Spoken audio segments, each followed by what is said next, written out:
New ইয়র্কের Manhattan থেকে আপনাদের সঙ্গে আছে আমি খালেদ মহিউদ্দিন। নানা ধরনের ঘটনা ঘটছে বাংলাদেশে। এর কোনটা সরকারের পক্ষে যাচ্ছে, কোনটা নির্বাচনের জন্য ভালো হচ্ছে, কোনটা গণতন্ত্রের জন্য সুবিধার হচ্ছে, সেই সব কিছু নিয়ে আলোচনার জন্য আজ আমাদের সঙ্গে রয়েছে জবানের সম্পাদক ও বিশিষ্ট চিন্তক জনাব রেজাউল করিম রনি। জনাব রেজাউল করিম রনি, আপনাকে আমাদের অনুষ্ঠানে স্বাগত জানাই। আপনি আমাদের সময় দিয়েছেন, সেজন্য আমাদের কৃতজ্ঞতা জানাবেন। আমাদের সঙ্গে আরও থাকার কথা ছিল, কথা আছে এখনও, জাতীয় নাগরিক কমিটির মুখ্য সংগঠক জনাব সার্জিস আলমের। জনাব সার্জিস আলম আমাদের সাথে কথা হয়েছে কিছুক্ষণ আগে, তিনি আমাদের সাথে যুক্ত হবেন সেটাও জানিয়েছেন। আমরা তার কাছে অপেক্ষা করছি, তিনি যখনই আমাদের সাথে যুক্ত হবেন তার সাথে আমরা আসলে আপনাদের যোগাযোগ করিয়ে দিব এবং আমরা তার সাথে কথা বলবো। এই মুহূর্তে আমরা জনাব রেজাউল করিম রনির সঙ্গেই কাছেই আসতে চাই। জনাব রেজাউল করিম রনি,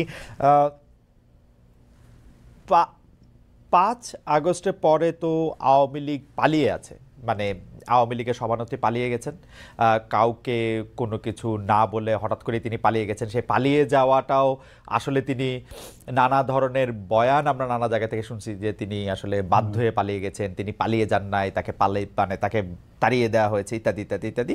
কিন্তু ফ্যাক্ট রিমেন্স, আওয়ামী লীগ বাংলাদেশ থেকে পালিয়ে গেছে, শেখ হাসিনার নেতৃত্বেই পালিয়ে গেছে। এখন তাদের প্রধান কার্যালয় পরিত্যক্ত, দেশের মাটিতে প্রকাশ্য তাদের কোনো রাজনীতি নেই। এমন অবস্থায় এই যে ধানমন্ডি 32 নম্বরের বাড়ি, বঙ্গবন্ধু শেখ মুজিবুর রহমানের বাড়ি ঘোষণা দিয়ে ভাঙা, আগুন ভাঙচুর, এর তাৎপর্য কি? মানে এই ভাঙাভাঙি, ধূলিসাৎ করা, আগুন দেওয়া ঠিক আছে কিনা, আপনার কাছ থেকে একটু আমরা শুনতে চাই। ধন্যবাদ খালিদ ভাই আমাকে ডাকার জন্য, এবং যে যেখান থেকে আমার কথা শুনছেন সবাইকে আমার সালাম এবং শুভেচ্ছা এবং আমার কৃতজ্ঞতা জানবেন। দেখেন, বাংলাদেশে আপনার আওয়ামী লীগকে আমরা কিভাবে চিন্তা করতাম, আওয়ামী লীগকে আমরা একটা রাজনৈতিক সংগঠন মনে করতাম। এটা ছিল আমাদের ফার্স্ট মিস্টেক। এটা কোনো রাজনৈতিক সংগঠন না। কারণ হলো এটা একটা ফ্যাসিবাদ, এটা দুই আমল মিলেই।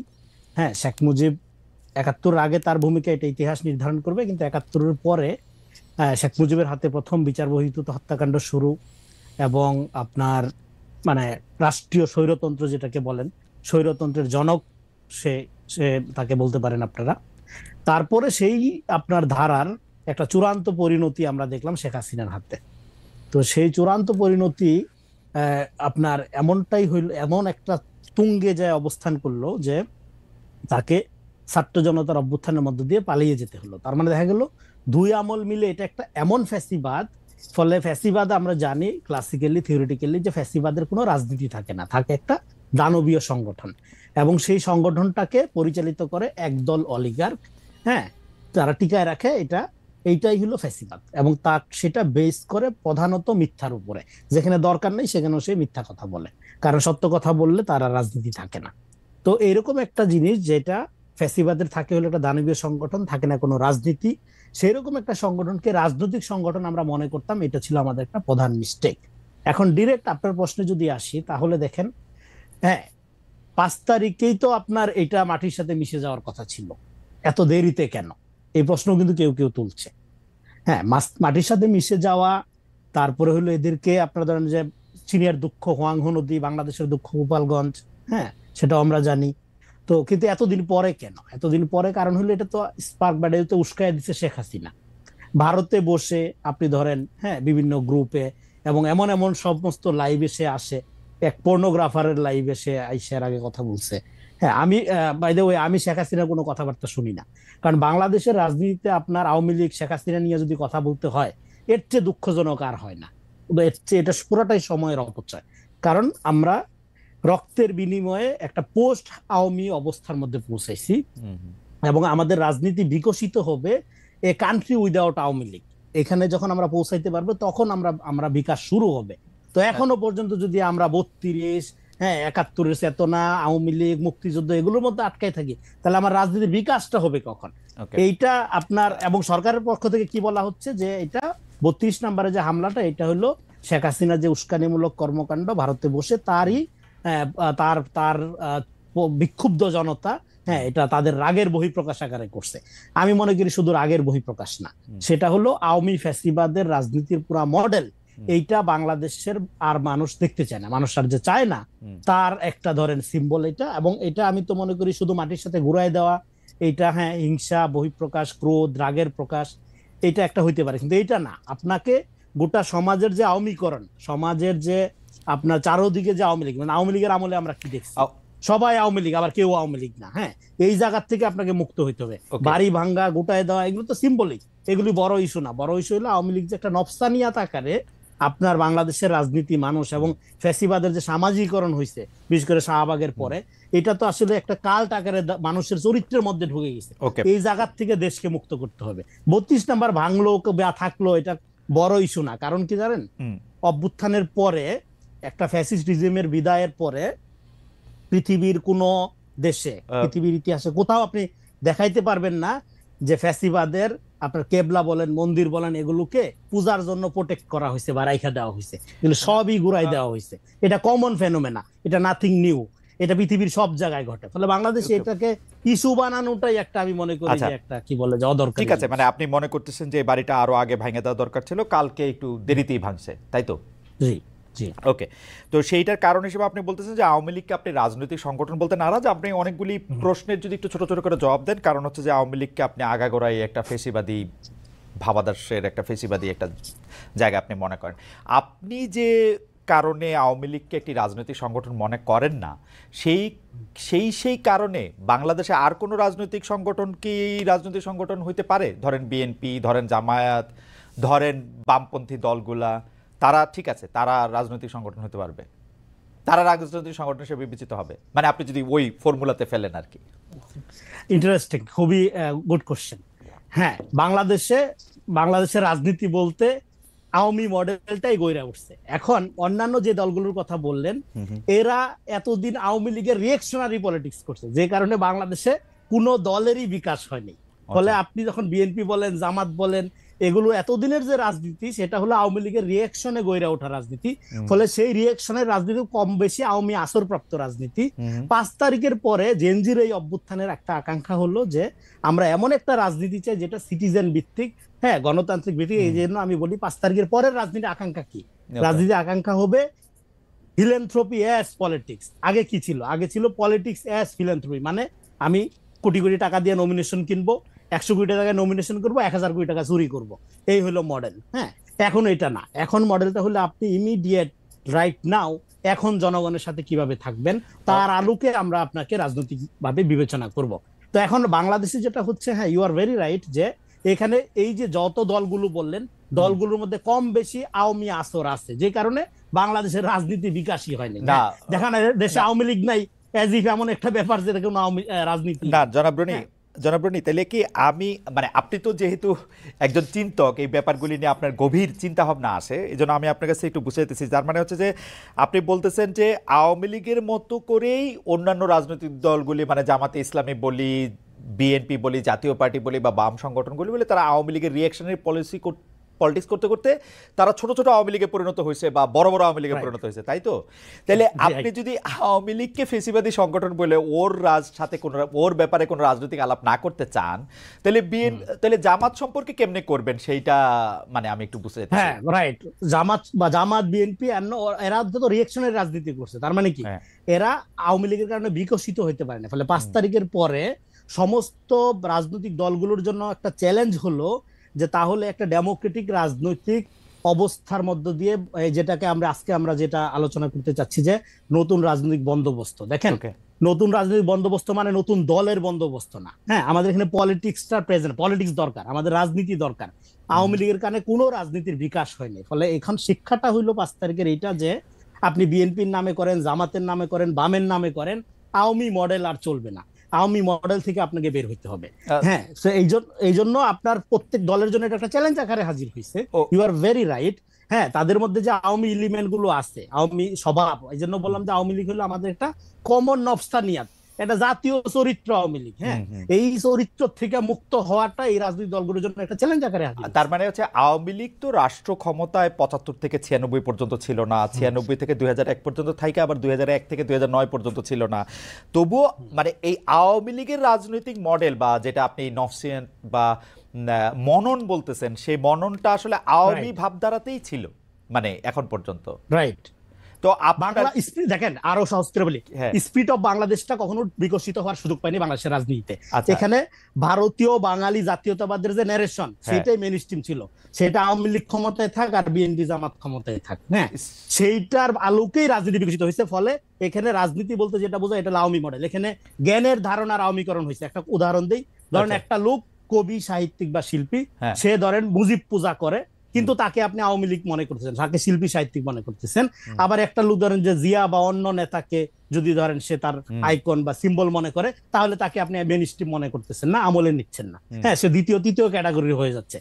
ফলে এই যে একটা আওয়ামীময় আপনার কালচারাল ইন্ডাস্ট্রি বলেন, রাজনৈতিক চিন্তা বলেন এবং গণতন্ত্রের ধারণারও আওয়ামীকরণ হয়েছে, তার আলোকে দেখা গেছে বিকল্প কেউ নাই, ইয়া নাই। ফলে আমি এই জন্যই বলতেছি যে আমরা বাংলাদেশে রাজনীতিটা বিকশিত হওয়ার সুযোগ পাইনি। না রনি, আমার মনে হয় যে আপনি খুবই ইন্টারেস্টিং একটা জায়গায় কথা বলতেছেন। কারণ হচ্ছে যে আমরা কিন্তু 80 থেকে 90 দশকে যখন বিশেষ করে হোসেন মোহাম্মদ এরশাদ সাহেব ক্ষমতায় ছিলেন, তখন কিন্তু আপনি যে এই যে শিল্প সাহিত্যিকরণের যে এক ধরনের আওয়ামীকরণ বা বিএনপিকরণ, সেইটা কিন্তু এরশাদ সাহেবের ক্ষেত্রে আমরা পুরোপুরি অনেক বেশি পরিমাণে দেখছি। 75 থেকে 96 পর্যন্ত কিন্তু আমরা আবার আরেক রকম দেখছি, মানে যদি আমরা মোটা দাগের মধ্যে বলি। তো এই সবটা দায় হচ্ছে যে আপনি মনে করতেছেন যে বাংলাদেশের পলিটিক্স যে একটা চেহারা পাইছে, সেই চেহারাটা আসলে আওয়ামী লীগেরই ছাঁচ করা একটা চেহারা, তাই তো?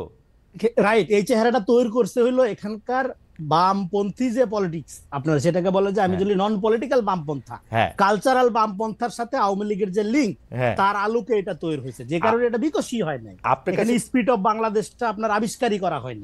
5 তারিখের পরে এটা আমাদের টাস্ক হবে, দায়িত্ব হবে স্পিড অফ বাংলাদেশটাকে ইনভেন্ট করা। আপনার কাছে কি কখনো মনে হয় যে এই যে এইরকমটা হয়েছে এটা কোনো না কোনো স্টেজে বাংলাদেশের মানুষ এরকম চাইছিল, না এরকম কখনো মনে হয় না? বাংলাদেশের মানুষ দেখেন, বাংলাদেশের মানুষ বলতে আপনি কাদেরকে বলতেছেন? বাংলাদেশে তো অনেক ধরনের অনেক শ্রেণীর অনেক পেশার মানুষ আছে, কে চাইছিল? এখানে মেইন স্ট্রিম বলতে না, বাংলাদেশের মানুষ এটা চায়নি। বাংলাদেশের মেজরিটি মানুষের এগেইনস্টে এই যে ধারাটা, এই যে আমি যেটাকে শাহবাগী বা বাঙালি জাতীয়তাবাদী বয়ানের ডোমিনেন্সি যেটাকে বলতেছি, এটা তো 5%। ধরেন ডেইলি স্টার, প্রথম আলো যে ন্যারেশন এখানে ধরেন মেইন স্ট্রিমিং করছে, মূল ধারা বলতে যেটা, এটা তো মাইনরিটি। কিন্তু কালচারালি যেহেতু তারা এস্টাবলিশ, যেহেতু তারাই প্রতিষ্ঠানের মালিক, যেহেতু তাদের সাথে ক্ষমতার সম্পর্কটা আওয়ামী লীগ বিএনপি যখনই থাকতো তাদেরকে আমলে নিয়ে চলতো, তাদের সাথে ডিপ স্টেট কম্প্রোমাইজে বাধ্য হইতো। ফলে এই মাইনরিটি 5%, 6%-এর লোকটাই এবং এই মিডল ক্লাস বা আপার মিডল ক্লাসটাই বৃহত্তর বাঙালি মুসলিম জনগোষ্ঠীর এগেইনস্টে রাজনীতি করে গেছে। এটার পিক ছিল, এটার পিকে উঠছিল ওয়ার এন্ড টেররের সময়, এবং এই ধারাটা at the same time Islamophobic ধারা, ইসলাম বিদ্বেষী ধারা আকারে মূল ধারা হিসেবে বাংলাদেশে বিকশিত হয়েছে। ওকে, আমরা আমাদের সাথে সার্জিস আলম যুক্ত হয়েছেন। সার্জিস আলম, আপনাকে প্রথমেই আমরা স্বাগত জানাই, অভিনন্দন জানাই আপনার নতুন জীবনের জন্য। এবং আমাদের সাথে জনাব রেজাউল করিম রনি আছেন, তিনি এতক্ষণ কথা বলছিলেন। জনাব রনি, আমি আপনাকে প্রশ্নটা করে আমি জনাব সার্জিসের কাছে একটু যাই, আমি আপনাকে প্রশ্নটা করে রাখি আর কি। আপনি এখানে বলছিলেন যে এখনো যদি আমাদের 71-এর চেতনা এবং এগুলি নিয়ে কথা বলতে অন্যান্য অনেক 2-1টা বিষয়ের ক্ষেত্রে, তাইলে আমাদের আসলে এটা সময় নষ্ট ছাড়া কোনো কিছু মনে হয় না। আপনি কি 71-এর চেতনাকেও আসলে আওয়ামী লীগেরই একটা মানে আওয়ামী লীগেরই একটা নেগেটিভ মনে করেন কিনা, 5টা নেগেটিভের বা 3টা নেগেটিভের, এবং সেটা হইলে সেটা কেন, সেটাও আমরা একটু শুনবো। আমরা একটু জনাব সার্জিস আলম আপনার কাছে আসি। জনাব সার্জিস আলম, আবারও আপনাকে অভিনন্দন জানাই নতুন জীবনের জন্য। আমরা দর্শকদের কাছে একটু বলে রাখি, জনাব সার্জিস আলম আমাদের সাথে একটু পরে যুক্ত হয়েছেন, কিন্তু যুক্ত হয়েছেন এখন। নতুন জীবনের জন্য অভিনন্দন জানাই সার্জিস। আমরা খেয়াল করি যে গতকাল বিবিসি বাংলার একটা শিরোনাম ছিল যে ভাঙার ঘোষণা দিয়ে ধানমন্ডি 32 নম্বরে হামলা। তার আগেই আপনার সহকর্মী, সহযোদ্ধাও আমরা এরকম বলতে পারি, জনাব Hasnat Abdullah verified Facebook ID থেকে পোস্ট করেছিলেন, আজ রাতে বাংলাদেশে ফেসিবাদের তীর্থভূমি মুক্ত হবে। আপনাদের সহকর্মী, সমন্বয়ক ও সরকারি উপদেষ্টা আসিফ মাহমুদ সজীব ভুঁইয়া গতকাল ফেসবুকে পোস্ট করেছেন, উৎসব হোক। আগেই ভগ্নস্তূপ হয়ে থাকা 32 নম্বরে বাড়ি ধূলিসাৎ করা যখন শেষ দিকে, তখন আপনার ফেসবুক পোস্ট, আবু জাহেলের বাড়ি এখন পাবলিক টয়লেট। আপনার আগে আবার উপদেষ্টা মাহফুজ আলম ফেসবুক পোস্টে ভাঙার চেয়ে গড়ার দিকে মনোযোগ দেওয়ার আহ্বান জানিয়েছেন।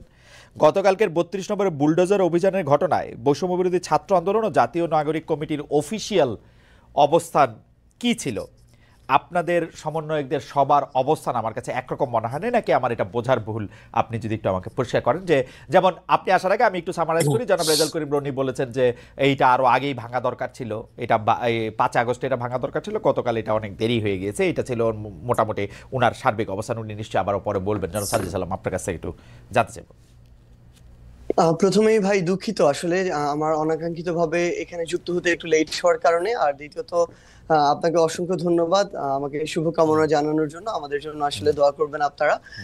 আমি যদি বলি আমাদের জায়গা থেকে যে এক্ষেত্রে বৈষম্য বিরোধী ছাত্র আন্দোলন কিংবা জাতীয় নাগরিক কমিটি তাদের জায়গা থেকে যে স্পেসিফিক এই বিষয়ে একটা কোনো অফিসিয়াল স্টেটমেন্ট ছিল বা কোনো একটা অবস্থান ছিল, ব্যাপারটি এরকম ছিল না। ব্যাপারটি ছিল এই যে তীব্র একটা ক্ষোভ। ভাই যে কথাটি বলেছেন সেই জায়গায় আমি সম্পূর্ণ একমত। এই বিষয়গুলো শুধু এটা নয়, আরো এরকম অনেক তীর্থভূমি রয়েছে আসলে, যেগুলো যে চূড়ান্ত যে আমাদের এই পুরো বাংলাদেশের মানুষের যে ক্ষোভ বা এই বহিঃপ্রকাশ, এটা আসলে 5ই অগস্ট কিংবা 6 আগস্ট ওই সময়ে হওয়ার কথা ছিল, হওয়া উচিত ছিল। এটা আসলে অনেক দেরি হয়ে গিয়েছে। কিন্তু আমাদের জায়গা থেকে যদি আমরা বলি, গতকালকে আমরা যেটা দেখেছি, ঘটনাটা এই সময় এসে এভাবে হয়তো প্রত্যাশিত ছিল না, কিন্তু সবচেয়ে বড় কথা হচ্ছে এটা এক সময় না এক সময় প্রকাশিত হওয়ারই কথা ছিল। এবং এক্ষেত্রে সবচেয়ে বেশি আমার মনে হয় যে প্রভাবিত করেছে খুনি হাসিনা। যে প্রভাবিত তিনি ওই 15-16 জুলাই করেছিলেন ওই গণভবনে বসে প্রেস কনফারেন্স করে, সেই প্রভাবিত তিনি এখন করছেন ভারতে বসে। তিনি যখন এখনো তার জায়গা থেকে এমন টোনে কথা বলেন যে এই টোনে তিনি কথা বলেছিলেন ওই জুলাইয়ের আগে, তিনি যখন এখনো তার ভিতরে বিন্দুমাত্র কোনো অনুসূচনা দেখা যায় না, কিংবা তার যে কথা বা এই যে এতগুলো খুন করেছে সেগুলোর জন্য যে দায় নেওয়ার যে বিন্দুমাত্র মানসিকতা, সেটাকে বিন্দুমাত্র অ্যাড্রেস না করে বরং যারা এই অভ্যুত্থানের সাথে সরাসরি সম্পৃক্ত তাদেরকে প্রত্যক্ষ এবং পরোক্ষভাবে বিভিন্ন রকম আবার ওই ট্যাগ দিয়ে যখন উপস্থাপন করার চেষ্টাটা করা হয়, এই যে এতগুলো মানুষকে খুন করা হয়েছে তার নির্দেশে, সেগুলোর জন্য বিন্দুমাত্র তার জায়গা থেকে সহানুভূতি না দেখিয়ে বরং তার ওই পূর্বের ইতিহাস দিয়ে যে সিম্পেথি নেয়ার যে তার একটি প্রক্রিয়া সবসময় তার ভিতরে দেখা গিয়েছে, সেটা যখন তিনি আবারও করেন তখন মানুষের ভিতরে একটা ক্ষোভ তৈরি হয়। এত বড় একটি হত্যাযজ্ঞ ঘটানোর পরে তিনি যখন নতুন করে আবার ছাত্র সমাজের উদ্দেশ্যে এসে বক্তব্য দিতে চান, তখন মানুষের ভিতরে এই ক্ষোভটা সামগ্রিকভাবে তৈরি হয়। আপনি গতকালকে ওই ভিডিওগুলোতে দেখবেন এখানে কিন্তু কোনো নির্দিষ্ট শ্রেণীর বা পেশার মানুষের কিংবা নির্দিষ্ট কোনো প্ল্যাটফর্মের মানুষের রিপ্রেজেন্টেশন ছিল না। সকলে এই জায়গায় ঐক্যবদ্ধ হয়েছিল যে এই বিষয়টিতে তাদের অবস্থানের জনাব ক্ষেত্রে। সাজ্জাদ সালাম, আমার কয়েকটা প্রশ্ন আছে। আপনি কি কালকে শেখ হাসিনার বক্তব্য শুনছেন? আমি তার বক্তব্যের আংশিক শুনেছি, যে আংশিক ক্লিপগুলো না, আমরা মানে কেন সোশ্যাল কেন মিডিয়ায় কেন দেখেছি। কেন- মানে আমি একদমই একাডেমিক একটা জানতেছি, কেন শুনছেন? যেমন আমার কোনো শোনার না। দরকার হয় নাই, আমিও শুনি নাই ভাই। আমার শোনার কোনো দরকারই হয় না, আপনি শুনছেন কেন? তাহলে আমি একটু জানতে চাই। না না, প্রথম কথা হচ্ছে যে খুব স্বাভাবিকভাবে আপনি দেখবেন সোশ্যাল মিডিয়ায় যে কোনো বক্তব্যের ইন্টারেস্টিং পার্ট গুলো ক্লিপ আকারে ছোট ছোট 30 সেকেন্ড 1 মিনিটের ক্লিপ আকারে সামনে চলে Okay. আসে। এরকম একটি ক্লিপ সামনে চলে এসেছিল, যেই জায়গায় ওই ক্লিপটি বিভিন্ন জায়গায় এসেছে, যেই ক্লিপটি আসলে এরকম করে রিপ্রেজেন্ট করছিল যে তিনি আবার ওই আগের আজকে থেকে 6-8 মাস আগে যেই কথাগুলো বলে তিনি 16 বছর কাটিয়েছিলেন, সেম সিম্প্যাথি নেয়ার কথাগুলো তিনি আজকেও দাঁড়িয়ে বলছেন। এবং আপনার কাছে কি সিম্পেথি, মানে আপনি কি সিম্পেথি, উনার জন্য সিম্পেথি পাইছিলেন আপনি? মানে উনার জন্য সিম্পেথি হয়েছিল উনার বক্তব্য শুনে? ভাই সবচেয়ে বড় কথা হচ্ছে কি, মানে এই যে মানে আমি কেন এই প্রশ্ন করতেছি, যে আমার কাছে মনে হয় গত 15 বছর ধরে শেখ হাসিনা বাংলাদেশ শাসন করছেন। এর মধ্যে গত 10 বছর ধরে, বিশেষ করে 2014 সালের পর থেকে উনি যতবার যত জায়গায় বক্তৃতা দিচ্ছেন সেটা জোর করেই দিচ্ছেন। জোর করে দিচ্ছেন বলতে তিনি যেন প্রধানমন্ত্রী বিডিভিতে ছিলেন, ইয়াতে ছিলেন, জোর করে দিচ্ছেন। আমাদের জোর করে শুনতে হয়েছে, এখন তো এটা আমাদের জোর করে শোনার বিষয় না। এবং উনার কি সেই প্রভাব, সেই ইনফ্লুয়েন্স, মানে 100 ভাগের 1 ভাগও আছে যে আমরা ওইটার প্রতিক্রিয়ায় গিয়ে আরেকটা কাজ করে আসতে হবে? আপনার কাছে কি মনে হয় জনাব সাজ্জাদ? না দেখুন, সবচেয়ে বড় কথা হচ্ছে যে আমরা আমাদের জায়গা থেকে, মানে কেউ এটা ব্যক্তিগত জায়গা থেকে গিয়ে এই বিষয়টি করেছে এরকম না। মানুষ হয়তো বা মানুষের ভিতর আমার মনে হয় এখন এই বিষয়টি কাজ করছে যে আমাদের আসলে যেই কাজগুলো 5ই অগস্ট বা ওই সময়টাতে করা দরকার ছিল, যেগুলো এখন আমাদের জায়গা থেকে বাকি রয়ে গিয়েছে, মানুষের এই ক্ষোভটা সামগ্রিকভাবে শুধুমাত্র ওই হাসিনা বক্তব্য দিচ্ছে এই জন্য তৈরি হচ্ছে, ব্যাপারটা এরকম না। এই ক্ষোভের কিছু অংশ আমি যদি বলি একদম ফ্র্যাঙ্কলি অন্তর্বর্তীকালীন সরকারের উপরেও আছে। এই অন্তর্বর্তীকালীন সরকার তাদের জায়গা থেকে এই খুনি যারা ছিল, যারা সরাসরি এই খুনগুলোর সাথে জড়িত, ছাত্রলীগ, আওয়ামী লীগ, যুবলীগের ক্যাডাররা বা কিছু কিছু পুলিশ সদস্য, যাদেরকে আসলে গ্রেফতার করে বিচারের আওতায় আনার কথা ছিল, দৃশ্যমান এরকম একটা বিচার আমাদের দেখার কথা ছিল, সেটি যখন দেখছে না, মানুষের ভিতরে একটা ক্ষোভের উদ্গীরণ হচ্ছে। যখন দেখছে ছাত্রলীগ, যুবলীগ, আওয়ামী লীগের ওই সদস্যরাই বিভিন্ন ভাবে বিভিন্ন দলের সাথে এখন যুক্ত হচ্ছে এবং আশ্রয় প্রশ্রয়ে তাদের চোখের সামনে দিয়ে হাঁটছে, তখন এই মানুষগুলোর ভিতরে আরেকটা ক্ষোভ তৈরি হচ্ছে। তখন এই মানুষগুলো সামগ্রিক ক্ষোভের একটি, আমার মনে হয় নতুন এখানে একটা ওকেশন পেয়েছিল, যে ওকেশনে গিয়ে অ্যাটেন্ড করে নিজের এই ক্ষোভটির উদ্গীরণ করেছে মানুষ। এইটা কি এরকম হইতে পারে জনাব সার্জিস আলম? ধরেন শেখ হাসিনার উপরে তো আপনার কন্ট্রোল নাই, আমারও কন্ট্রোল নাই, শেখ হাসিনা আরেকটা বক্তৃতা দিল, তারপরে গিয়ে কোন বাড়িটা ভাঙবেন? না দেখুন, এখানে শেখ হাসিনা অসংখ্য বক্তৃতা দিক আর একটা বক্তৃতা দিক, সেটা ফ্যাক্ট না। তবে মানুষের ভিতরে এই যে ক্ষোভ, যেই ক্ষোভটা আসলে মানুষের একটা ভিতরে 5ই অগস্টের পরে, যে কথাটি গতকালকে আমরা দেখলাম যে আমাদের উপদেষ্টা মাহফুজ ভাই যিনি রয়েছে, তিনি বলেছিলেন যে মানুষ ভাঙাটা এক পাশে রেখে গড়ার দিকে মনোযোগ দিচ্ছিলেন, কিন্তু মানুষ যখন দেখছিলেন তার যেটুকু ন্যূনতম চাওয়া, ওই চাওয়াটুকু বিচারের ক্ষেত্রে হোক বা অন্যান্য পলিটিক্যাল স্পেয়ারে হোক, যেটা মানুষ এক্সপেক্ট করে, ওইটুকু যখন প্রত্যাশিত অনুযায়ী পাচ্ছে না, তখন মানুষের এই ক্ষোভের উদ্গীরণটা বিভিন্ন কারণে হচ্ছে এবং ঘটছে। এবং সবচেয়ে গুরুত্বপূর্ণ বিষয় হচ্ছে, শেখ হাসিনা আগামীতে, আমি ধরে নিচ্ছি 1 মাস পর কোনো বক্তব্য দিলেনও না, কিন্তু আজকে থেকে 2, 3, 4 মাস পরে আমরা যদি এই দৃশ্যমান শহীদ পরিবারের কিংবা যারা আমাদের আহত যোদ্ধারা রয়েছেন তাদের এই রক্তের বিচারগুলো দৃশ্যমান না দেখি, দেখবেন শেখ হাসিনার বক্তব্য দেয়া লাগবে না, আমরা শহীদ পরিবার কিংবা আহতদেরকে সাথে নিয়ে হয়তোবা এরকম রাস্তায় আমাদেরকে নেমে যেতে হবে, এরকম একটা দৃশ্যমান বিচারের জন্য। তো এই জায়গাটা শুধুমাত্র শেখ হাসিনা দৃশ্যমান বিচার করার জন্য আপনারা আওয়ামী লীগের স্থাপনাগুলি বা আওয়ামী লীগের সাথে জড়িত জিনিসগুলি গিয়ে আপনারা ভাঙবেন। এটা আওয়ামী লীগ না, সবচেয়ে বড় কথা হচ্ছে কি, দেখেন আওয়ামী লীগ বলে এমন কিছু এখানে বিষয়কে নিয়ে আসা হচ্ছে। আওয়ামী লীগের সবাই, আমরা যে স্পষ্ট করে বলি, আওয়ামী লীগের যে মানুষগুলো এই বিষয়গুলোর সাথে জড়িত ছিল, হত্যাযজ্ঞের সাথে, খুনের সাথে, ফ্যাসিজমের সাথে, স্বৈরাচারের সাথে, এবং তারা যেগুলোকে সিম্বল, এক প্রকার উপাসনালয় হিসেবে তৈরি করে সিম্বলাইজ করে এতদিনের রাজনীতিটা করেছে, মানুষের ক্ষোভ ওই জায়গায়। বাংলাদেশে আমি ধরে নিচ্ছি 20% মানুষ আওয়ামী লীগের সমর্থক ছিল, কই বাকি বাড়িগুলোতে তো গিয়ে হামলা করা হয়নি, ওই সমর্থকদের বাড়িতে গিয়ে কিন্তু হামলা করা হয়নি, কিন্তু এই ধানমন্ডি 32, ওই গণভবন কিংবা এই যে বিভিন্ন ভবনগুলোকে কেন্দ্র করে পুরো একটা উপাসনালয় হিসেবে প্রেজেন্ট করে এই যে রাজনীতি করা হয়েছে, মানুষের ক্ষোভটা ওই জায়গায়। এবং এটা স্পেসিফিক ভাবে দল হিসেবে আওয়ামী লীগ নয়, বরং স্পেসিফিক ভাবে কিছু প্রতিষ্ঠান বা উপাদান যেগুলোকে সামনে রেখে এতদিন আওয়ামী লীগ এই অত্যাচার নিপীড়নের রাজনীতিটা করেছে। ওকে জনাব সার্জিস আলম, আপনি যে বিচার না হওয়ার কথা, যারা এর জন্য দায়ী সেটা না হওয়ার কথা, সেটা আপনি বলেন। আমি মনে করি বাংলাদেশে জুলাই আগস্টে বা তার আগে যতগুলি রাজনৈতিক হত্যাকাণ্ড হয়েছে, যতগুলি রকম পুলিশগুলি চালিয়েছে, নিবর্তনমূলক যত রকম কাজ করেছে, সেটা সরকার প্রধান, সেটা এককভাবে তাকে দায়ী করা উচিত, অন্তত প্রথম জায়গায় তাকে রাখা উচিত। এখন আমরা তার বিচার না হওয়ার জন্য, তিনি যে এখন ইন্ডিয়ায় বসে আছেন এর জন্য আসলে স্পেসিফিকলি, এবং তার দলের লোকজন, আমরা প্রথমে শুনেছিলাম এতজন আছেন ক্যান্টনমেন্টে, পরে শুনলাম এই কয়জন আছেন, সেই কয়জন চলে গেছেন। আমরা তো আপনাদেরকে এইটার বিচার দাবি করতে কখনো শুনি না, যে কেন মানে ওরা চলে গেল, কেন ওদের নামে একটা স্পেসিফিক মামলা করা হলো না, কেন এটার মধ্যে এটা কি করা হলো। এটা কি আপনারা এটা সেনাবাহিনী বলে আপনারা তাদেরকে ছাড় দিচ্ছেন? আপনারা কি মনে করতেছেন যে না, এদের সম্পর্কে কোনো কিছু বলা যাবে না? আমি আসছি আপনার কাছে জনাব সার্জিস আলম, আমি একটু জনাব রনির কাছে একটু চট করে একটা জিনিস একটু জেনে আসি। জনাব রনি, আপনি 71-এর চেতনা নিয়েও কথা বলতে চান না? 71-এর চেতনাকেও আপনি আওয়ামী লীগের সম্পত্তি মনে করেন কিনা? 71-এর চেতনা আওয়ামী লীগের সম্পত্তি মনে করি না। 71-এর ঘটনাটা কি ঘটছে? 71-এর ঘটনাটা ঘটছে হইলো, হ্যাঁ, 71-এ আপনার একটা জনযুদ্ধ ছিল। সেই জনযুদ্ধকে ভারতীয় বাঙালি বুদ্ধিজীবীরা বয়ান কইরা কইরা এটা আওয়ামী যুদ্ধে পরিণত করছে। এটা ন্যারেশন লিটারেচারের মধ্য দিয়ে বয়ান করেছে। সেই ঘটনা 24-এর ক্ষেত্রে কিছু কিছু জায়গায় দেখা যাচ্ছে, সেইটা আলোচনায় পরে আসবো। দেখেন, আপনার ম্যাকিয়াভেলির আলোচনা থেকে যদি আমি বলি, সেটা হলো man have to respect the past but to submit to the present. এখন আমাদের এখানে কিছু লোকজন বলে কি 24-71 মুখোমুখি দাঁড় করে দেওয়া হয়। 71 বাংলাদেশের জনগণের জন্য, মানুষের জীবনের সবচেয়ে, আমাদের ইতিহাসের সবচেয়ে বড় ইভেন্ট। আমরা একটা রাষ্ট্র, একটা ভৌগোলিক পরিচয় পাইছি। এইটার সমকক্ষ ইভেন্ট অন্য কিছু হইতেই পারে না।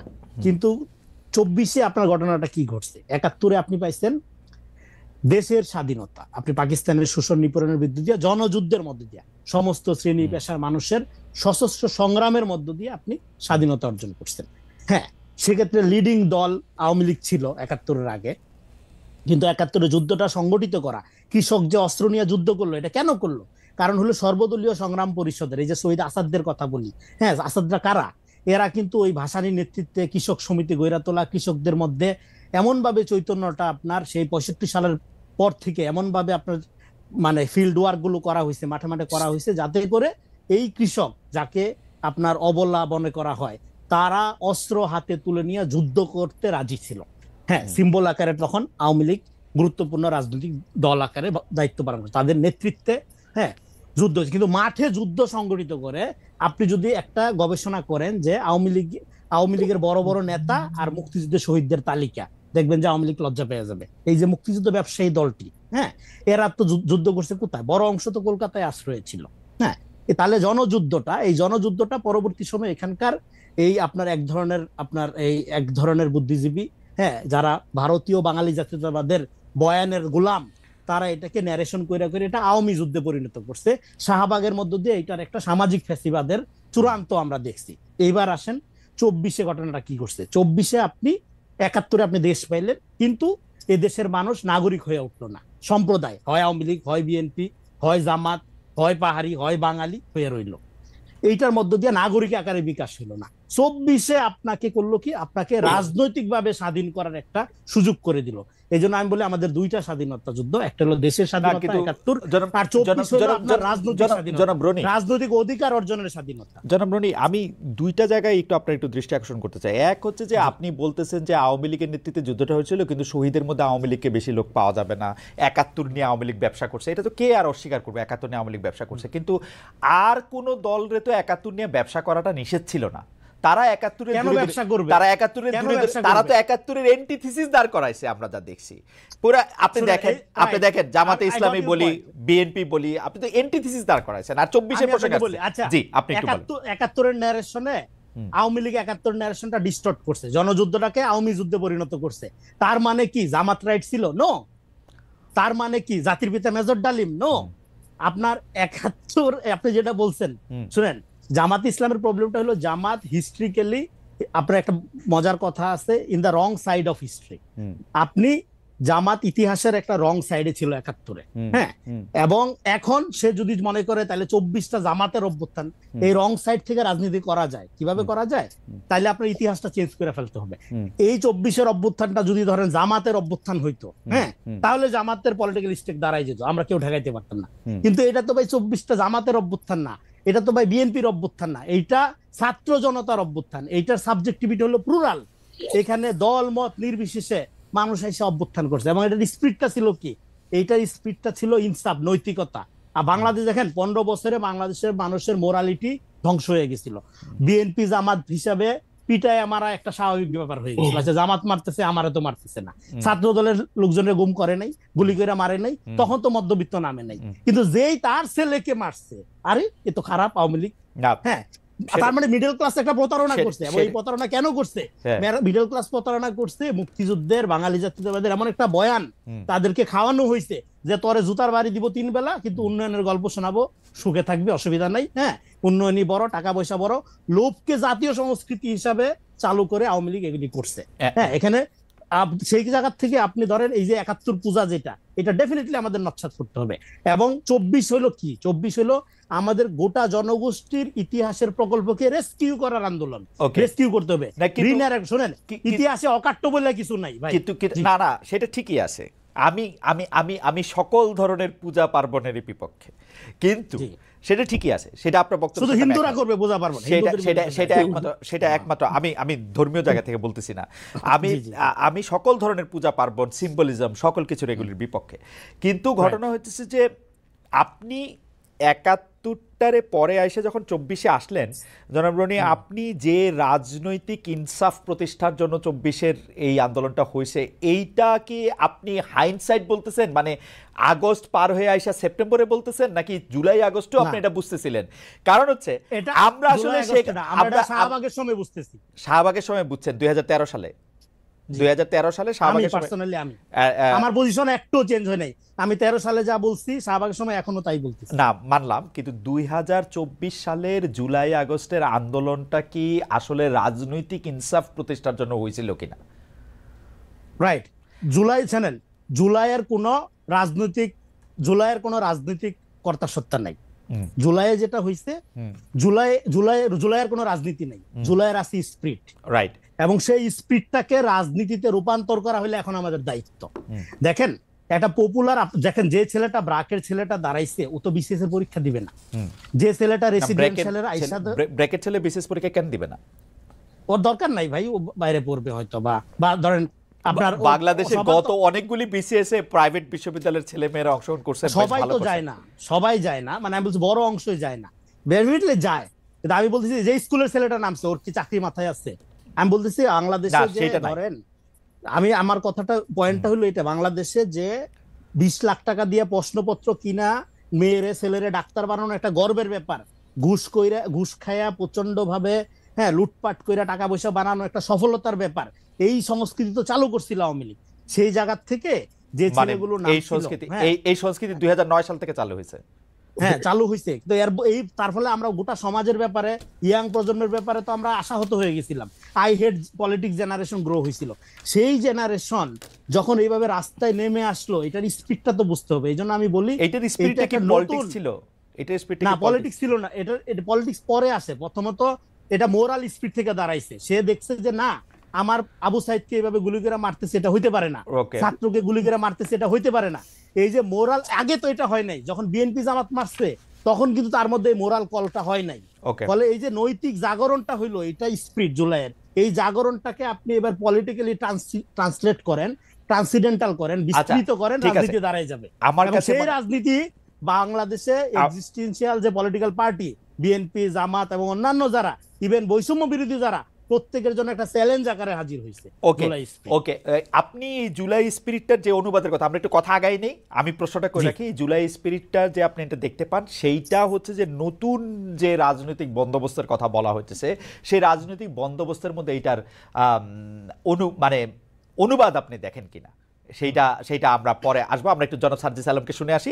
জনাব সার্জিস আলম, আপনার কাছে আসার আগে আমি একটু দর্শকদের কাছে জানতে চেয়েছিলাম যে শেখ হাসিনা বক্তব্য প্রচার ঠেকাতে সব গণমাধ্যমকে হুঁশিয়ার করেছে বৈষম্য বিরোধী ছাত্র আন্দোলন, তাদের অবস্থান সঠিক বলে মনে করেন কিনা? শতকরা 68% দর্শক মনে করছেন যে তাদের অবস্থান সঠিক, শতকরা 32% মনে করছেন যে অবস্থান সঠিক নয়। 66,000 দর্শক এখানে ভোট দিয়েছেন। জনাব সার্জিস, আমি বিরতির আগে আপনার কাছে ছিলাম, আপনার কাছে আবার ফিরে আসছি। বিরতি না, মানে জনাব রেজাল করিম রনির সাথে কথা বলার আগে।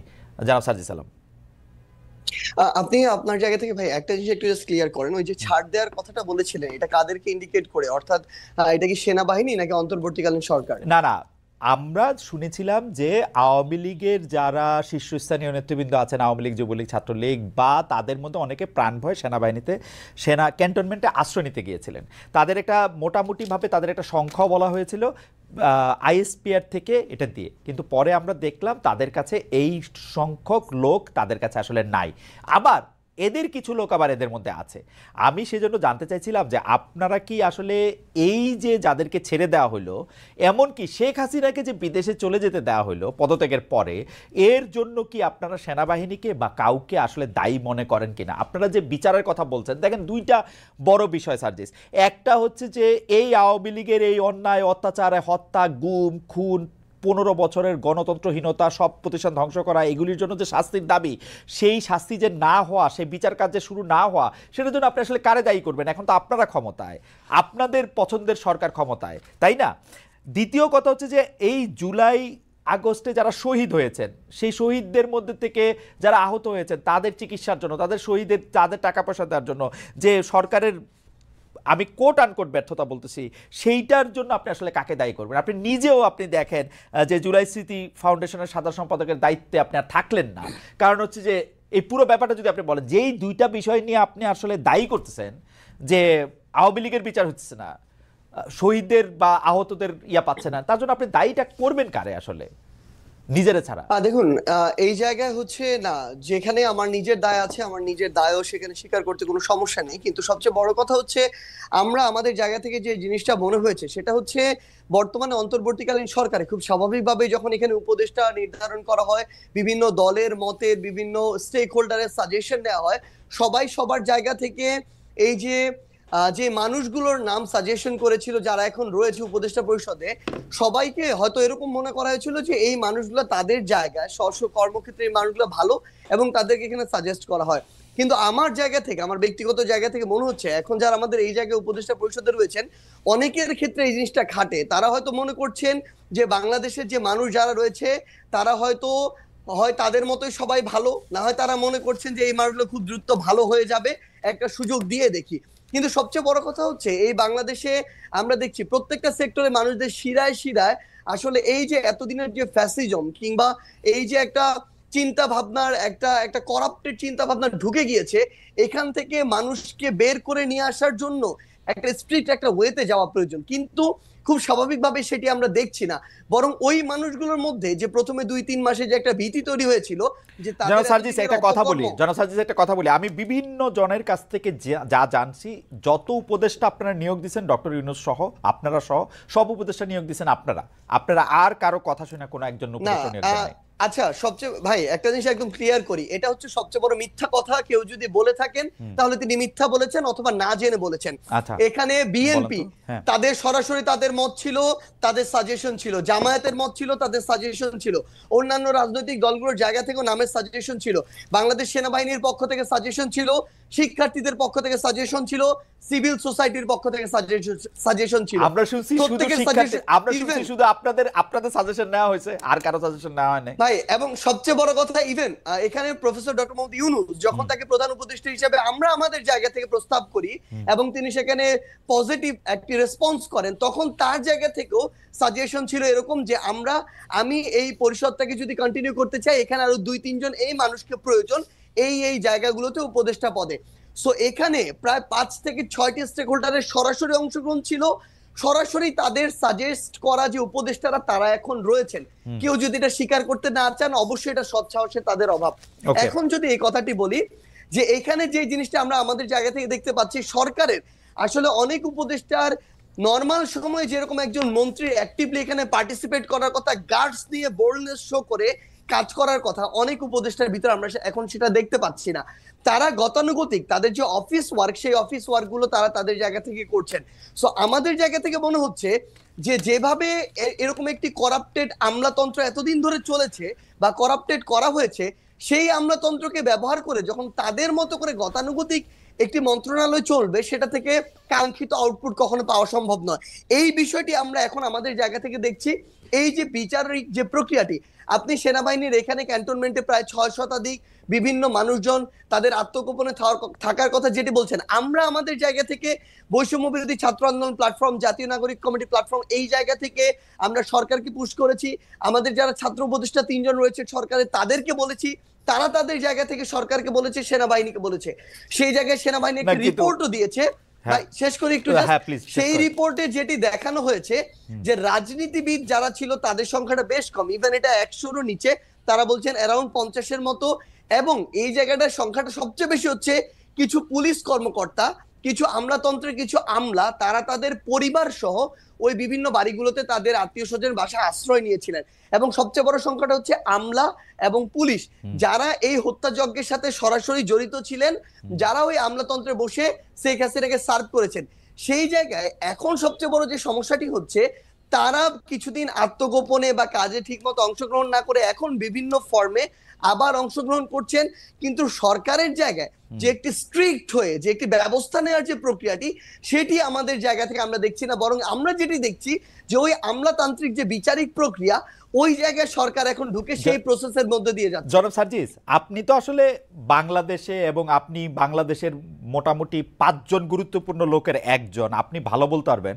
আপনি আমাকে একটু বলেন তো, আপনি বললেন যে উপদেষ্টারা আসলে তাদের দায়িত্ব পালন করার ক্ষেত্রে অনেকটা, মানে আমি কি বলবো, যে অনেকটাই পরিচয় দিচ্ছে না। কিন্তু আমি দূর থেকে বাংলাদেশটাকে যা দেখি, যে বাংলাদেশটাকে চালাইতেছেন আপনারা 3 জন যে সমন্বয়ক উপদেষ্টা পরিষদে আছেন সেই 3 জন এবং আপনি এবং জনাব হাসনাত আব্দুল্লাহ, আপনারা 5 জন যদি ধরে নেই তাহলে এই যে কি জানি বলে নাগরিক কমিটির জনাব পাটোয়ারি, জনাব আক্তার, তারাও কিছুটা সরকার চালাচ্ছেন। আপনারা সব জায়গায় সালিশ মোকদ্দমা করতেছেন, আপনাদের কথায় আপনারা বদলি করতেছেন, আপনাদের কথা আমি যা শুনি আর কি, এইগুলি কি মিথ্যা? মানে উপদেষ্টাদের মধ্যেও অনেকে এইটি দেখতেছেন যে আপনারা যেটা বলতেছেন, আপনারা যেদিকে যাইতেছেন দেশটা সেদিকেই যাচ্ছে, ব্যাপারটা এরকম না? মানে আমরা জাস্ট আপনাকে একটা জিনিস বলি ভাই, মানে এই মুহূর্তে সবচেয়ে বড় সমস্যাটা যে জায়গাটাতে হয়েছে সেটা হইতেছে এই আমরা আসলে এই অভ্যুত্থানের সামনের সারিতে থাকার কারণে মানুষের এক্সপেকটেশনের কেন্দ্রবিন্দু হয়ে গেছে অল্প কিছু মানুষ, এবং এই জায়গাটাতে আমাদের এঙ্গেজমেন্টের জায়গা, যেমন আজকে যদি দেখেন আমার শহীদ পরিবার আজকে তাদের দ্রুত বিচারিক এই প্রক্রিয়ার জন্য তারা শাহবাগে আজকে অবস্থান করলো।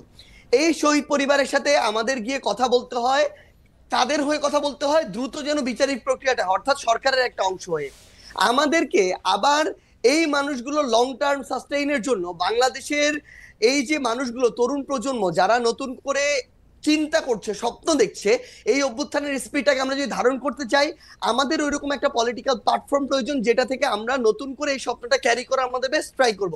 সেখানে আমাদের সময় দিতে হচ্ছে। আমাদের জায়গা থেকে আমাদের প্রত্যেকটা জেলা উপজেলায় গিয়ে আমাদের যে নিজেদের যে প্ল্যাটফর্মগুলো সেগুলো গুছাতে হচ্ছে।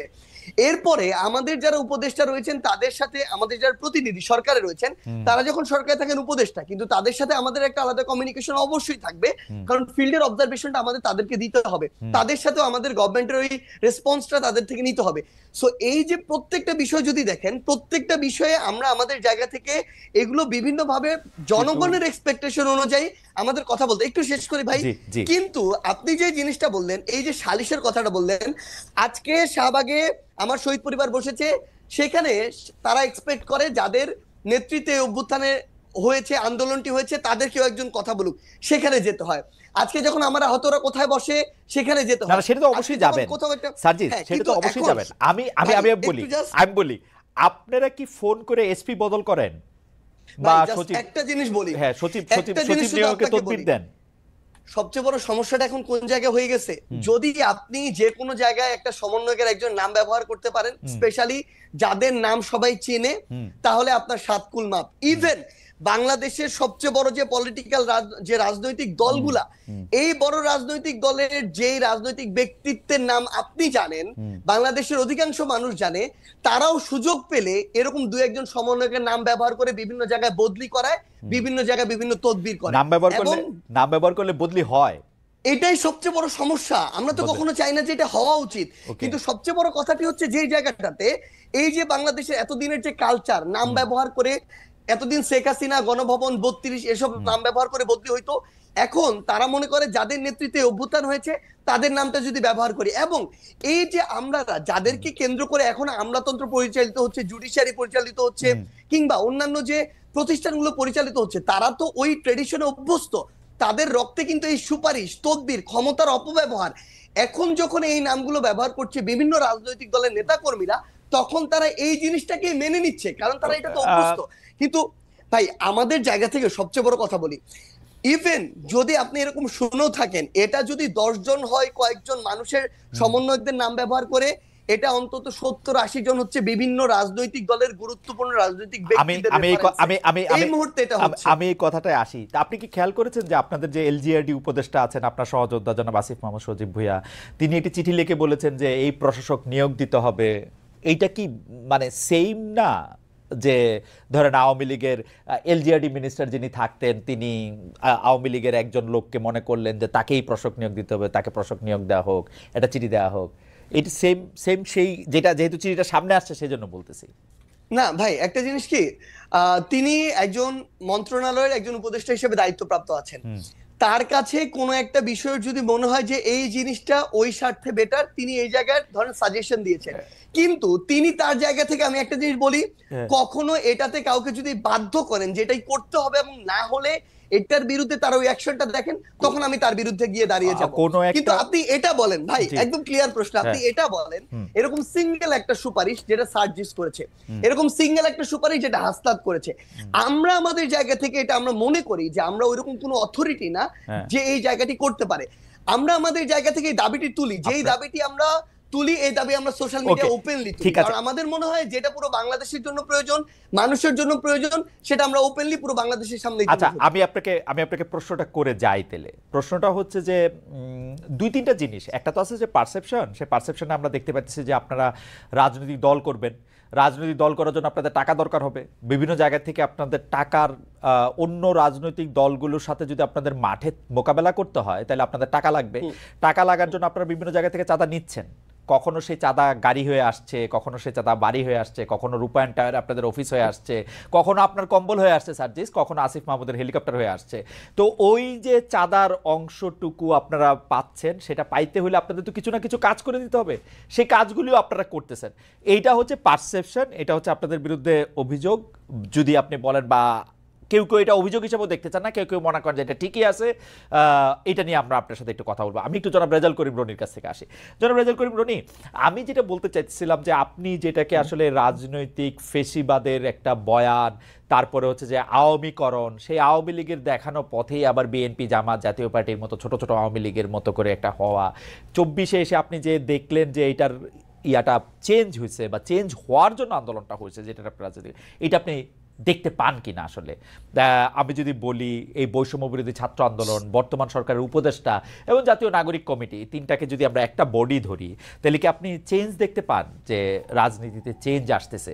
দু একটা জিনিস শুধু আমি স্মরণ করা দিতে পারি, যে ধরেন আমরা এই জিনিস শিখতে হয়, উমুকের মানে এইভাবে কথা বললে আমরা এই করব, উমুক আমাদের বিরুদ্ধে কথা বলছে সেই জন্য আমাদের তার চাকরির থেকে বাদ দিয়ে দিতে হবে গণমাধ্যমে। আমরা নানা ধরনের জিনিসপত্র তো দেখতে পাই, এগুলির মাথায় রেখে যদি আপনি একটু বলেন জনাব রেজাল করিম। হ্যাঁ, দেখেন, মাথায় রেখে আমরা এখনো পর্যন্ত একটা যে অবস্থার মধ্যে আছি, এটার আমি বলি আমরা লেট ফ্যাসিজমের মধ্যে আছি। ফলে আমাদের চারপাশে একটা আওয়ামীময় অবস্থার মধ্যে আমরা আছি। দেখেন, এইটা একটা বিপ্লব না, এটা একটা অভ্যুত্থান। কেন বিপ্লব না? বিপ্লব হলে বিপ্লবী শক্তি, মিলিটারি, জুডিশিয়ারি, ব্যুরোক্রেসি এগুলোর উপর নিয়ন্ত্রণ নেয়। এখন এই যে সরকারটা, এই সরকারের নানা রকম সমালোচনা হবে, হবে, এবং আমি যেটা সার্জিস যেটা বললো যে এই সরকারটা সার্জিসদের সরকার, শুধুমাত্র বৈষম্য বিরোধীদের সরকার এরকম না, কিন্তু এটা সম্মিলিত সরকার। এবং এই সরকার যদি ব্যর্থ হয় তাহলে এটা হবে সম্মিলিত ব্যর্থতা। হ্যাঁ, এই ব্যর্থতার দায় আপনার এককভাবে ছাত্রদের উপর বা বৈষম্য বিরোধীকে দেওয়ার পক্ষে আমি না।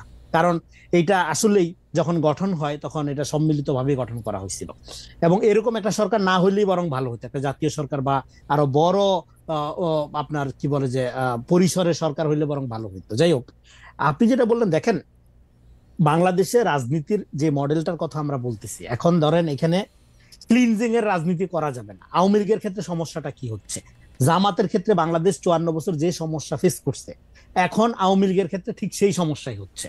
জামাতকে একটা আপনার ধরেন ট্যাবু আকারে ব্যবহার করছে আওয়ামী লীগ।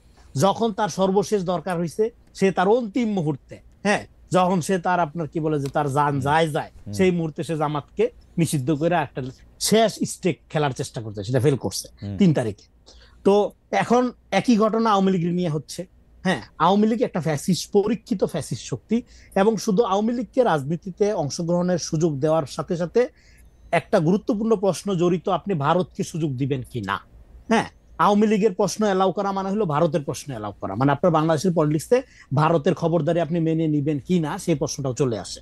তো আগে আমরা যে আলোচনা করছি সেটা হলো আওয়ামী লীগ একটা রাজনৈতিক শক্তি না, কিন্তু আমাদের পুরো রাজনীতি আওয়ামীময়, আমাদের পুরো আমলাতন্ত্র আওয়ামীময়, আমাদের জনগণের চরিত্র আওয়ামীময়। আওয়ামী লীগ একটা কালচার শুধু না, নফসানিয়াত যেটা বলি, মননের পরিণত হয়েছে, আপনি যেটা বললেন, তাই না?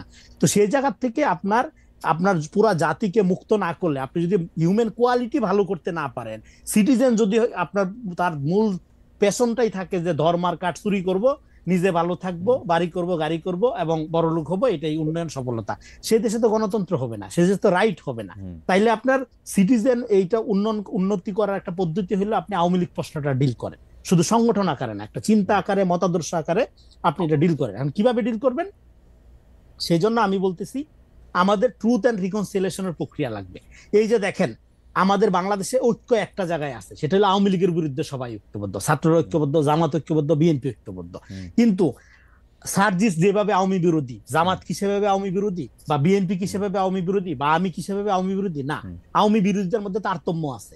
আবার বাংলাদেশে যদি ধরেন 3 ভাই থাকে, 1 ভাই আওয়ামী লীগ, 1 ভাই বিএনপি, 1 ভাই জামাত, তো আপনি কি 1 ভাইরে পিটে মেয়েরা ফেলবেন আর 2 ভাইয়ের সামনে ও কি সেভ করতে আসবে না? ফলে শেল্টারের প্রশ্নটাও আপনার চলে আসে তখন, যে আওয়ামী লীগ পুনর্বাসন করার চেষ্টা করতেছে। আরে ভাই, পুনর্বাসন করার কিছু না, বাংলাদেশের চরিত্র এলো আওয়ামী লীগ। হ্যাঁ, তো সেই জায়গাতে আপনি মুক্ত করবেন কিভাবে? মুক্ত করার পদ্ধতিটা হলো আওয়ামীকরণ করা, আওয়ামীকরণ করা। যেটা সেটা কি, সে বাংলাদেশ পুনর্গঠন খুবই সহজ। সেটা হলো আওয়ামী লীগ যা করছে আপনি তা করবেন না, বাংলাদেশ দাঁড়াই যাবে। হ্যাঁ, সেটা আপনি কিভাবে করবেন, এবং বাংলাদেশকে পলিটিক্যালি এডুকেটেড করা। দেখেন, জনগণ কিন্তু প্রতারিত হয়েছে আওয়ামী লীগের দ্বারা। আওয়ামী লীগ সমর্থকরা তার নেতৃত্ব তারে ফেলায় ওরাল দিছে। হ্যাঁ, সে যদি ট্রু ফ্যাসিস্ট হইতো, সে যদি রিয়েলি তার নেতা কর্মীরা ভালোবাসতো, সে তো তার পাশে থাইকা যেত, ফাইট করতো। হ্যাঁ, যে আমার ইডিওলজি এইটা, আমি এইভাবে শাসন করি, আমি বাচ্চাদেরকে, দেখেন এই বাচ্চাদের যে মারা হয়েছে যেভাবে, হ্যাঁ, এটা আমি তো দীর্ঘদিন ট্রমাটিক ছিলাম, কথাই বলতে পারিনি। এটা নিয়ে আওয়ামী লীগের লোকজনের কোনো ফিলিংস নেই, কারণ তারা মনে করে তারা হলো রাজাকার মারছে। তারা 25 সালে 24 সালে রাজাকার মারছে, কিন্তু আওয়ামী লীগের কিছু কিছু লোকজন আবার মনে করে যে যারা আন্দোলন করছে তাদের কেউ কেউ এটার মধ্যে এই মৃত্যু, এই হত্যাকাণ্ডে অংশ নিয়েছে। আরেকটা বয়ান আছে, সেটা আওয়ামী লীগ কোনোদিন সত্য কথা বলে না আর কি, মানে আওয়ামী লীগ সমর্থন মানে একটা না, আমরা আসলে আমি আসলে রনি, আমি আপনার প্রথম দিকের কথায় একমত। আওয়ামী লীগের নিয়ে আমরা আসলে এত সময় এত অরিড হওয়ার কিছু না, আমাদের যেটা দরকার সেটা হলো রাজনীতিটা। আপনি যেটা বলতেছিলেন, আমরা প্রশ্নে আসি, তাহলে সেটা প্রক্রিয়াটা কি হবে? ধরেন যে লোকটা আওয়ামী লীগের হয়ে অস্ত্র হাতে ছাত্র জনতাকে হত্যা করছে, আর যে লোক মুজিবরে আব্বা মনে করে, শেখ হাসিনাকে দেবী মনে করে চাঁদা দেয়, দুজনের অপরাধ তো সমান না। যে সমর্থন করে, যে ধরেন রিয়েলি মনে করে শেখ মুজিব হলো একটা ধরেন জাতির জন্য ত্রাণকর্তা, তার কোনো দোষ সে খুঁজে পায় না, মানে ব্লাইন্ড থাকে না, এরকম লোক আছে, অবশ্যই আছে সমাজে। হ্যাঁ, এবং সমর্থক, তাই আওয়ামী লীগের বাইরে আর কোনো অপশন চিন্তা করতে পারে না, চিন্তায়, মননে, মগজে। এইবার আপনি ওই লোকটারে কি করবেন? ওরা কি পিঠে মাইরা ফেলবেন? আওয়ামী লীগ ট্যাগ দিয়া তার সম্পত্তি দখল করবেন, তার বাড়িঘর দখল করবেন? নো, ভিকটিম বিকাম কিলার্স, এটা জায়নিস্ট মডেল। আপনি দেখেন বাংলাদেশের রাজনীতিতে আপনার অন্য দলগুলো কেন সুবিধা করতে পারে নাই, তার একটা কারণ হলো বাংলাদেশের রাজনীতি মডেলে এটাও চলে, আপনি মাইরাও জিতবেন, কাইন্দাও জিতবেন। হ্যাঁ, এখন অন্য দলগুলো এটা করতে পারে না। আপনার সেই জায়গা থেকে তাহলে আওয়ামী লীগের ব্যাপারে আপনার একটা পলিসি লাগবে, সেটা হলো আপনি ট্রুথ এন্ড রিকনসিলিয়েশন করেন। সমাজে যে বিপুল আওয়ামী সমর্থক আছে তাদেরকে আপনি হিলিং করেন, তাদেরকে বোঝান যে তোমরা এরকম একটা রাজনৈতিক আদর্শ দ্বারা চালিত হইছো যেটা তোমাদেরকে ক্ষতিগ্রস্ত করছে। বাংলাদেশ ট্রুথ এন্ড রিকনসিলিয়েশন তো আমি রনি, আমি আসলে আবার আপনার কাছে আসবো, কিন্তু এই ট্রুথ এন্ড রিকনসিলিয়েশন তো মনে হয় বাংলাদেশের সকল পলিটিক্যাল পার্টিরই লাগবে। যেহেতু আওয়ামী লীগ হচ্ছে আওয়ামী লীগ, বাকিরা হচ্ছে জামায়াত, হচ্ছে আওয়ামী লীগের অনুসারী একটা জামাত লীগ, বা বিএনপি হচ্ছে ওরকম একটা, তো সেইটাতে তো সবারই লাগবে। মানে আপনি কি সেরকমই মনে করতেছেন যে সবারই একটা ট্রুথ এন্ড রিকনসিলিয়েশনটা ম্যাসিভ হইতে পারে? যেমন ধরেন কোন ব্যক্তি আওয়ামী লীগের আমলে, হ্যাঁ, শেল্টারের জন্য আওয়ামী লীগ সাইজা ছিল, সে বলবে যে আমি এই কারণে আওয়ামী লীগ সাইজা ছিলাম, এই কারণে আমার মোরাল অবস্থার অবনতি হয়েছে, আমি এটার জন্য সরি, কিন্তু নেক্সট টাইমে আমি একটা ডেমোক্রেটিক বাংলাদেশে রাষ্ট্র গড়ে। দেখেন, আমাদের একটা জাতিগত ঐক্য লাগবে, আমাদের একটা পলিটিক্যাল কমিউনিটি হইতে হবে, আমাদের একটা সিটিজেনারি রাজনীতি লাগবে। আমি আবার প্রশ্নে ফিরে আসি, রাজনীতি আপনি কিভাবে করবেন যদি সমাজ দুই দিক থেকে ট্রমাটিক থাকে? এক হইলো 15 বছরে আওয়ামী লীগের অত্যাচারের ট্রমাটিক, আর এক হইলো আওয়ামী সমর্থকরা তার নেত্রী পালায় যাওয়াতে ট্রমাটিক। ফলে এখন মব দ্বারা এই কেওয়াস কি চলতে থাকবে? এই কেওয়াস কি বাংলাদেশের ভবিষ্যৎ? এটা তো হইতে পারে না। ওকে, সেই ভবিষ্যৎটা আসলে কি সেটা আমরা একটু শুনবো, কিন্তু রনি, আমি এই 6 মাসে মানে 5 আগস্টের পরবর্তী যে বাংলাদেশের রাজনীতির আরেকটা রূপ আমরা আশা করছিলাম, যেটাকে ছাত্র বৈষম্য বিরোধী ছাত্র আন্দোলন নতুন রাজনৈতিক বন্দোবস্ত বলছিল, সেইটাতে আপনি বৈষম্য বিরোধী ছাত্র আন্দোলনে কি দেখেন? আমার কাছে ক্যানকানি জানি মনে হয় যে অ্যাবসলিউটলি আওয়ামী লীগের দেখায় দেওয়া পথে, আওয়ামী লীগের দেখায় দেওয়া ছাঁচে হাঁটতেছে বৈষম্য বিরোধী ছাত্র আন্দোলন অন্য একটা ফরম্যাটে। আপনার কাছে কি মনে হয়, যদি আমি এই প্রশ্ন করি আর কি? দেখেন, আমি বললাম 24-এর কোনো রাজনীতি নেই, আছে একটা স্পিরিট। সেই স্পিরিটটাকে রাজনীতিতে রূপান্তর করার প্রথম বৈশিষ্ট্য কি হবে? প্রথম বৈশিষ্ট্য হবে পলিটিক্স অফ কেয়ার, ফিলান্থ্রপিক রাজনীতি, হ্যাঁ, ঐক্যবদ্ধ থাকার রাজনীতি। সেই রাজনীতিগুলোর ক্ষেত্রে দেখেন আপনার বৈষম্য বিরোধী বলেন, নাগরিক কমিটি বলেন, এদের ব্যাপারে আমি এখনো কমেন্ট করতে রাজি না। কারণ হলো আপনার দল করা আর রাজনীতি করা একটা। আপনি রাজনৈতিক বন্দোবস্তের কথা যদি আপনি আমাকে বলেন, আমি বলবো বাংলাদেশে একটা রাজনীতি লাগবে, এটা শুধু সমস্ত পার্টিগুলোর জন্য একটা চ্যালেঞ্জ আকারে হাজির হয়েছে। হ্যাঁ, আর একটা হলো 5 তারিখে সমস্ত শ্রেণী পেশার মানুষের একটা অভূতপূর্ব ঐক্যের ফলে যে একটা অভ্যুত্থান হলো, সেই অভ্যুত্থানটাকে রাজনৈতিক বন্দোবস্ত ধরে নিয়ে আমাদের হাতে ক্ষমতা, এবার আমরা আমাদের মতো আচরণ করব, সেইটা একটা আওয়ামী প্রবণতা। তারপরে নির্বাচনের দরকার নাই, হ্যাঁ, জনগণের ম্যান্ডেট এইটাই, অভ্যুত্থানের সরকারি জনগণের ম্যান্ডেট, ভোটের কোনো দরকার নাই, ভোটের জন্য অভ্যুত্থান হয় নাই, এইটাও একটা আওয়ামী প্রবণতা। দেখেন আমরা জানি how fascism works, how fascism works, হ্যাঁ, ফ্যাসিজম কিভাবে ওয়ার্ক করে সেটা গ্লোবালি আমরা জানি, আওয়ামী লীগ হাসিনা আমাদের দেখাইছে। তো এখন আমি এই কথাটাই বারবার বলতে যাচ্ছি, সবার জন্য এটা বৈষম্য বিরোধীর জন্য সত্য, একটা রাজনীতি লাগে ভাই, দলদারি করা কোনো ব্যাপার না। আপনি আমার 10 লাখ টাকা আজকে সকালে পাঠান, বিকালে আমি বড় দল করে আপনারা দেখাইতেছি, খুব বড় দল হবে না, 10 লাখ টাকা মানে খুব বড় দল হবে না, অসুবিধা নাই, যাই হোক আমি একটা কইরা দেখাইতে পারবো। ছোট দল হলো ভাই, বাংলাদেশে বামপন্থীরা 90 জন লোক 80টা দল করে বসে থাকে, দল করা তো সমস্যা না ভাই। আচ্ছা ঠিক আছে জনাব রনি, আপনার লাগবে রাজনীতি। এখন কথাটা হলো এইটাই জনাব রনি, আপনি কথা বাদ দিয়ে আসল কথায় আসি। আসল কথাটা হইলো আপনার একটা রাজনীতি লাগবে। সেই রাজনীতিটা কি? সেই রাজনীতিটা হলো এতদিন বলা হইতো রাষ্ট্রের নাগরিকরা সব সময় জবাবদিহিতার মধ্যে থাকবে, রাষ্ট্রের কাছে অ্যাকাউন্টেবল থাকবে। নো, নাগরিকরা থাকবে স্বাধীন, রাষ্ট্র সবসময় জবাবদিহিতার মধ্যে থাকবে। এবং আমরা এটাও জানি স্বাধীনতা মানে স্বাধীনতা, ফ্রিডম ইজ নট ফ্রি। আমার কাছে আমি আবার আপনার কাছে সাথে রনি, একটা রেসপন্সিবিলিটি জড়িত।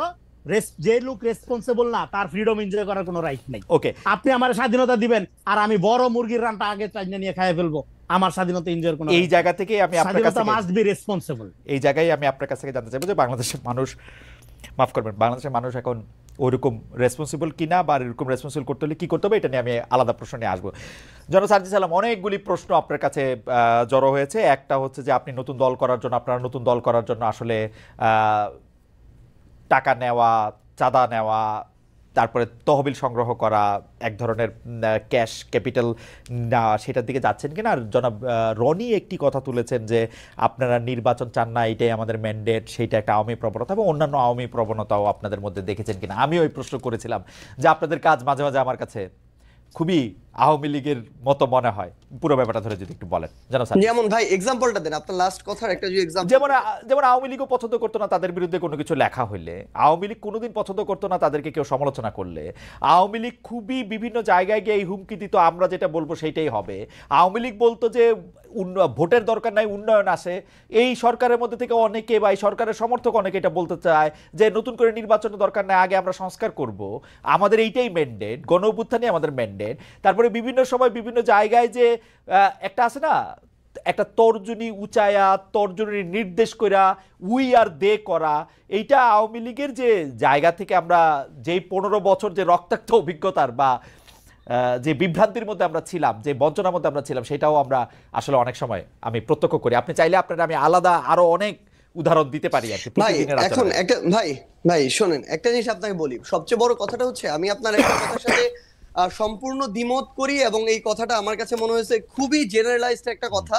আপনি একটা কথা যেটা রনি ভাইকে বলছেন যে আওয়ামী লীগের দেয়া ছাঁচে বৈষম্য বিরোধী ছাত্র আন্দোলন চলতেছে। ভাই একটা কথা আপনাকে স্পষ্ট করে বলি, সবচেয়ে বড় কথা হচ্ছে বৈষম্য বিরোধী ছাত্র আন্দোলন কোন একজন স্টুডেন্ট কোন একটা কাজ করছে, কোন একজন সাধারণ নাগরিক একটা কাজ করছে, বৈষম্য বিরোধী ছাত্র আন্দোলন নাম ভাঙায় করছে, সমন্বয়ক শব্দটা নাম ভাঙায় করছে, তার মানে সেই দায় এই বৈষম্য বিরোধী ছাত্র আন্দোলন নিবে, এটা কোনোদিন হইতে পারে না।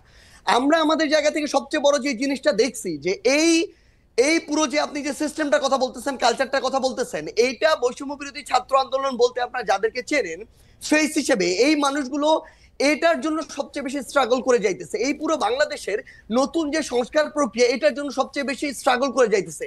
কোন জায়গাটা থেকে? আসলে এই যে বাংলাদেশে বিগত 16 বছরে এই যে একটা কালচার এস্টাবলিশ করে দেওয়া হয়েছে, মানুষের রন্ধ্রে রন্ধ্রে এই যে বিভিন্ন তোষামোদি, কালপ্রিটগিরি বিহেভিয়ার গুলো ঢুকে গেছে, এই যে বিভিন্ন রকম অপকর্মের সাথে জড়িত হওয়ার প্রবণতা ঢুকে গেছে, ব্যক্তি স্বার্থ এই যে চিন্তা করার যে প্রবণতা ঢুকে গেছে, মানুষ সামগ্রিকভাবে কালেকটিভলি এই জায়গাটা থেকে এখনো বের হইতে পারতেছে না। মানুষ এখন প্রত্যেকদিন 100টা তদবির নিয়ে আসে, মানুষ এখনো তাদের জায়গা থেকে নিজেরটা দেখে শুধুমাত্র যে আমি ট্রান্সফার নিয়ে আজকে যদি ভোলা থেকে ঢাকায় যাই আমার ফ্যামিলি একটু ভালো থাকবে, কিন্তু ঢাকার যে ফ্যামিলিটা বরিশালে যাবে তার কি হলো সেটা মানুষ চিন্তা করে না।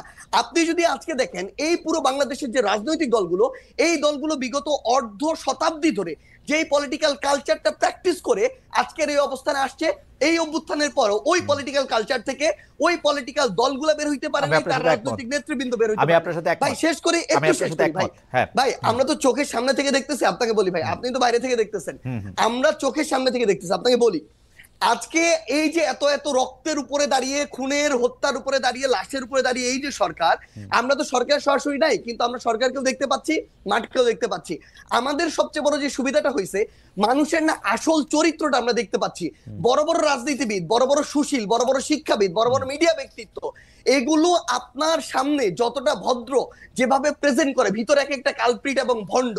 এরা ভিতরে ভিতরে নেগোসিয়েশন করে, ভিতরে ভিতরে এরা তদবির করে, ভিতরে ভিতরে এরা আগের কালচারটা এস্টাবলিশ করার জন্য মাঠে তাদের ছেলেদেরকে পাঠায় চাঁদাবাজি করে, উপরে এসে বলে কে ওখানে চাঁদাবাজি করতে গেছে। এই যে রাজনৈতিক দলের বড় বড় যে নেতাকর্মীগুলো, তারা যদি মাঠ পর্যায়ে বাংলাদেশের বড় রাজনৈতিক দলগুলো সহযোগিতা না করে, তাদের যারা কর্মী তাদেরকে তলে তলে ওই ভিতরে পাঠায়, আবার উপরে উপরে। আজকে আপনি দেখেন কেন আওয়ামী লীগের বিচার হইতেছে না। আওয়ামী লীগের বড় বড় নেতা কর্মীগুলোকে শেল্টার দিয়ে রাখছে। আমি বলি, জেলা আওয়ামী লীগের সাধারণ সম্পাদক সভাপতিকে শেল্টার দিচ্ছে জেলার অন্য কোন বড় রাজনৈতিক দলের সভাপতি সাধারণ সম্পাদক। This is the bitter truth. এই শেল্টার দিতেছে টাকার বিনিময়ে, এই শেল্টার দিতেছে ম্যান পাওয়ারের বিনিময়ে, অথবা এটা চিন্তা করতেছে আজকে থেকে 5-10 বছর পর তার যদি খারাপ সময় আসে, সে তাকে শেল্টার দেবে। ভাই একটু জাস্ট সেইটা বুঝাই, ফিনিশিংটা দেন। আচ্ছা, ফিনিশিংটা দেন। সামগ্রিকভাবে শুরু করি। তো সবচেয়ে বড় কথাটা হচ্ছে, বৈষম্য বিরোধী ছাত্র আন্দোলন বলতে যে তিনজন ওইখানে সরকারি উপদেষ্টা কিংবা মাঠে যারা আছে, অ্যাকচুয়ালি যারা স্পিরিটটাকে ধারণ করে, ভাই 5 তারিখের পরে বৈষম্য বিরোধী ছাত্র আন্দোলন হইছে নতুন করে, এই সংখ্যাটা বেশি, তারা এই নাম ভাঙায় খাইতেছে আরো বেশি। এবং এই মানুষগুলো থেকে শুরু করে অন্যান্য যারা আছে, তারা যদি তাদের জায়গা থেকে যেটুকু সহযোগিতা করা দরকার, এরা শেখ হাসিনার বিরুদ্ধে যেভাবে সহযোগিতা করছে, ওই সহযোগিতা যদি থাকতো, বাংলাদেশ 6 মাসে প্রত্যাশার চেয়ে বেশি পরিবর্তন হইতো। কিন্তু সবচেয়ে বড় সমস্যা হচ্ছে, আমরা তো সামনে থেকে ওইখানে থেকে ফেসটা পরিচিত হয়ে যাওয়ার কারণে সবকিছু আমাদের কাছে আসে, প্রাণপণ চেষ্টা করে। ভাই আমাদের তো পালাবার পথ নাই, আমরা যেদিকে যাই ঝুলাবে, এটা হচ্ছে রিয়েলিটি ভাই। তো সবচেয়ে বড় কথা হচ্ছে, আমরা আমাদের প্রাণপণ চেষ্টা করে যাচ্ছি এবং যাব, কিন্তু এই সামগ্রিক যে স্টেক হোল্ডার গুলো, যেগুলো ফাংশন না করলে, হেল্প না করলে, ওয়ার্ক না করলে, ভাই শুধু একটু শেষ করি, শেষ করেন। এই যে বিষয়, সামগ্রিক যে স্টেক হোল্ডার গুলো, এগুলো তো বিগত কালচার গুলোর সাথে অতপ্রতভাবে জড়িত এবং সহযোগী। এরা যদি এই কালচার থেকে বের না হয়, বৈষম্য বিরোধী ছাত্র আন্দোলন বলতে যাদেরকে চেনেন বা যারা আছে, তারা তাদের জায়গা থেকে যতটুকুই কাজ করুক না কেন, ওই কাজগুলো আওয়ামী লীগের মতো করে হয়ে যাচ্ছে। সাজিস, খুবই চমৎকার আপনি বলছেন, কিন্তু খুব একপাক্ষিক বলছেন কিনা সেটা হচ্ছে আমার নিবেদন। যে আপনি এমন ভাবে বলতেছেন যে যারা ওই কালচারটা রাখতে চায় তারাই শুধু এটার মধ্যে পক্ষভুক্ত, আপনারা যারা এই কালচারটার মধ্যে আসেন এবং সেই কালচারটাই ব্যবহার করতেছেন, তারা যেন পক্ষভুক্ত না। আমি প্রশ্ন করি, আপনাকে আমি প্রশ্ন করেছি যে আপনারা যে রূপায়ণের অফিস নিয়েছেন, সেটা চাঁদা করতে চাঁদা করতে আসতেছে, আপনাদের যদি আমি প্রশ্ন করি যে আপনারা আসলে কেন এই গাড়ি চড়ে এখানে যাইতেছেন, কে আপনাদের গাড়ি দিচ্ছে, আপনারা বলেন আমার মতো 1 কোটি খালেদ মহিউদ্দিন আছে যারা আপনাদেরকে গাড়ি দেয়। একই কালচারে আপনারা পড়তেছেন না, একই কালচারে আপনারা ব্যবহার করতেছেন না, আপনাদের কাছে তদবির আসতেছে, আপনারা তদবির করতেছেন তো, বিভিন্ন জায়গায় আপনারা তদবির করতেছেন তো, করতেছেন না, আসতেছে আপনাদের কাছে। ভাই শুনেন ভাই, আসতেছে 100টা, হ্যাঁ করতেছি না ভাই। আপনি একটা রেফারেন্স বের করে দেখাবেন যে এই তদবিরটা করছি। এবং যদি কোনো একটা ক্ষেত্রে, ভাই বলি, ধরেন কোন একটা জেলার ডিসি ওই জায়গায় গিয়ে এখনো রাজনৈতিক দলের তোষামোদি করতেছে, জনগণের চিন্তা না করে নির্দিষ্ট কিছু মানুষের এজেন্ডা বাস্তবায়ন করতেছে, ওই এলাকার মানুষ, জনগণ, ছাত্র প্রতিনিধি সবাই একসাথে এসে যখন বলে, তখন এই দাবিটা তুলছি। কিন্তু আপনি এটা যখন জনগণের ক্ষেত্রে হবে, দেশের স্বার্থ হবে, তখন আমরা আমাদের জায়গা থেকে দাবি তুলবো। আপনি এটা একটা এক্সাম্পল দেখাবেন। আমি দেখাবো সার্জিস, আমি একটা এক্সাম্পল দেখাবো, একটা এক্সাম্পল দেখাই, অবশ্যই একটা এক্সাম্পল দেখাই, একটা এক্সাম্পল, হ্যাঁ আপনারই দেখাই। আমার এটা বলতে মানে এটা খুব ইচ্ছা ছিল না, কিন্তু যাই হোক, একজন জুডিশিয়ারির একজন খুব উঁচু পদের কর্মকর্তা আমাকে জানিয়েছেন, আমি বলি। সেটা হচ্ছে, আপনার বাবার তদবিরের কারণে নিয়োগ বন্ধ করে দেওয়ায় পঞ্চগড়ের জেলা জজ আর চিফ জুডিশিয়াল ম্যাজিস্ট্রেটকে মিনিস্ট্রিতে অ্যাটাচড করা হয়েছে। ভাই শোনেন, একটা কথা বলি, মানে এই যে মানে এটার চেয়ে বড় প্রোপাগান্ডা, এবং মানে আপনি শোনেন, জাস্ট একটা এক্সাম্পল, পুরো পঞ্চগড় জেলার যত মানুষ আছে তাদেরকে জিজ্ঞাসা করবেন, পুরো পঞ্চগড় জেলার বৈষম্য বিরোধী ছাত্র আন্দোলন আছে তাদেরকে জিজ্ঞাসা করবেন, পুরো পঞ্চগড় জেলার বৈষম্য বিরোধী ছাত্র আন্দোলন পুরো জেলা কোর্ট থেকে শুরু করে এভরিথিং ব্লক করে রাখছিল শুধু একটা কারণে, এই জেলা জজ এবং চিফ জুডিশিয়াল ম্যাজিস্ট্রেট তারা তাদের জায়গা থেকে একটা নিয়োগ প্রক্রিয়ার পরীক্ষার আগেই তারা বিভিন্ন জায়গায় ম্যান সেট করে রাখছিল, এবং ওইখানে যারা পরীক্ষার্থী ছিল তাদের প্রতিবাদের মুখে পড়ে তারা পরীক্ষাটা পর্যন্ত বন্ধ করে দিতে বাধ্য হয়। এবং সবচেয়ে মজার বিষয় হচ্ছে, একটু অ্যাড করি ভাই, সবচেয়ে মজার বিষয় হচ্ছে ওইখানে অ্যাপ্লাই করেছিল মনে করেন 2000 স্টুডেন্ট, তারা তাদের মতো করে বিভিন্ন এক্সকিউজ দিয়ে প্রায় অর্ধেক স্টুডেন্টকে পরীক্ষা দিতেই দেয় না, বাকিদেরকে দিয়েছিল। এবং এরপর এটা পর্যন্ত রেফারেন্স ওই স্টুডেন্টদের পরীক্ষার্থীদের কাছে চলে গিয়েছিল, বিভিন্ন পলিটিক্যাল দল তাদের জায়গা থেকে লিস্ট পাঠিয়েছিল। এবং এই চিফ জুডিশিয়াল ম্যাজিস্ট্রেট এবং জেলা জজ যিনি রয়েছেন তারা বিগত সময়ে আওয়ামী লীগের সময়ে তারা ওই সময় যে আইন এবং বিচার মন্ত্রণালয়ের যিনি মন্ত্রী ছিলেন তার লিস্ট দেখে দেখে পঞ্চগড়ে নিয়োগ দিয়েছে। এই অভিযোগগুলো এক করে পুরো পঞ্চগড় জেলা ওই পরীক্ষা যারা পরীক্ষার্থী তারা রাজপথে নেমেছিল, মানুষ নেমেছিল, বৈষম্যবিরোধী ছাত্র আন্দোলন নেমেছিল। কোন সিঙ্গেল একজন পার্সন যদি এটা বলতে পারে, ভাই আমিও বলতে পারি খালেদ মহিউদ্দিন ভাই বিগত সময়ে এরকম অনেক কঠিন কঠিন টকশো করেছেন, কিন্তু তারপরও আওয়ামী লীগের বিরুদ্ধে কঠোর হন নাই। সাপোজ এটা এরকম আসতেছে এই জন্য ভাই 100 কোটি টাকা পেয়েছিলেন, এটা আমি বললাম, কিন্তু এটা কোনোদিন সত্য হইতে পারে না।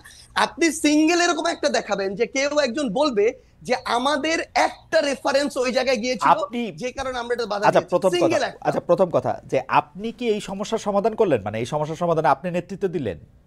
ধরেন আমি কেন নেতৃত্ব দিব? না ভাই, সবচেয়ে বড় শুনেন, আপনার কাছে অভিযোগটা আসছে, তারপর আপনি এটা সমাধান করলেন, ব্যাপারটা কি এরকম? না না না, আমার কাছে অভিযোগ কেন আসবে? আমার কাছে কোনো অভিযোগই আসে নাই। আমরা আমাদের জায়গা থেকে যে জিনিসটা দেখেছিলাম যে যখন পঞ্চগড় জেলার বৈষম্যবিরোধী ছাত্র আন্দোলন এই একটা মানে আগে থেকেই ঠিক করা নিয়োগ প্রক্রিয়ায় যাচ্ছিল, এবং তাদের আগের রেকর্ডগুলো এরকম যে বিভিন্ন রেফারেন্সে, বিভিন্ন সুপারিশে এবং অর্থ লেনদেনের মধ্য দিয়ে তারা নিয়োগ দিয়েছে।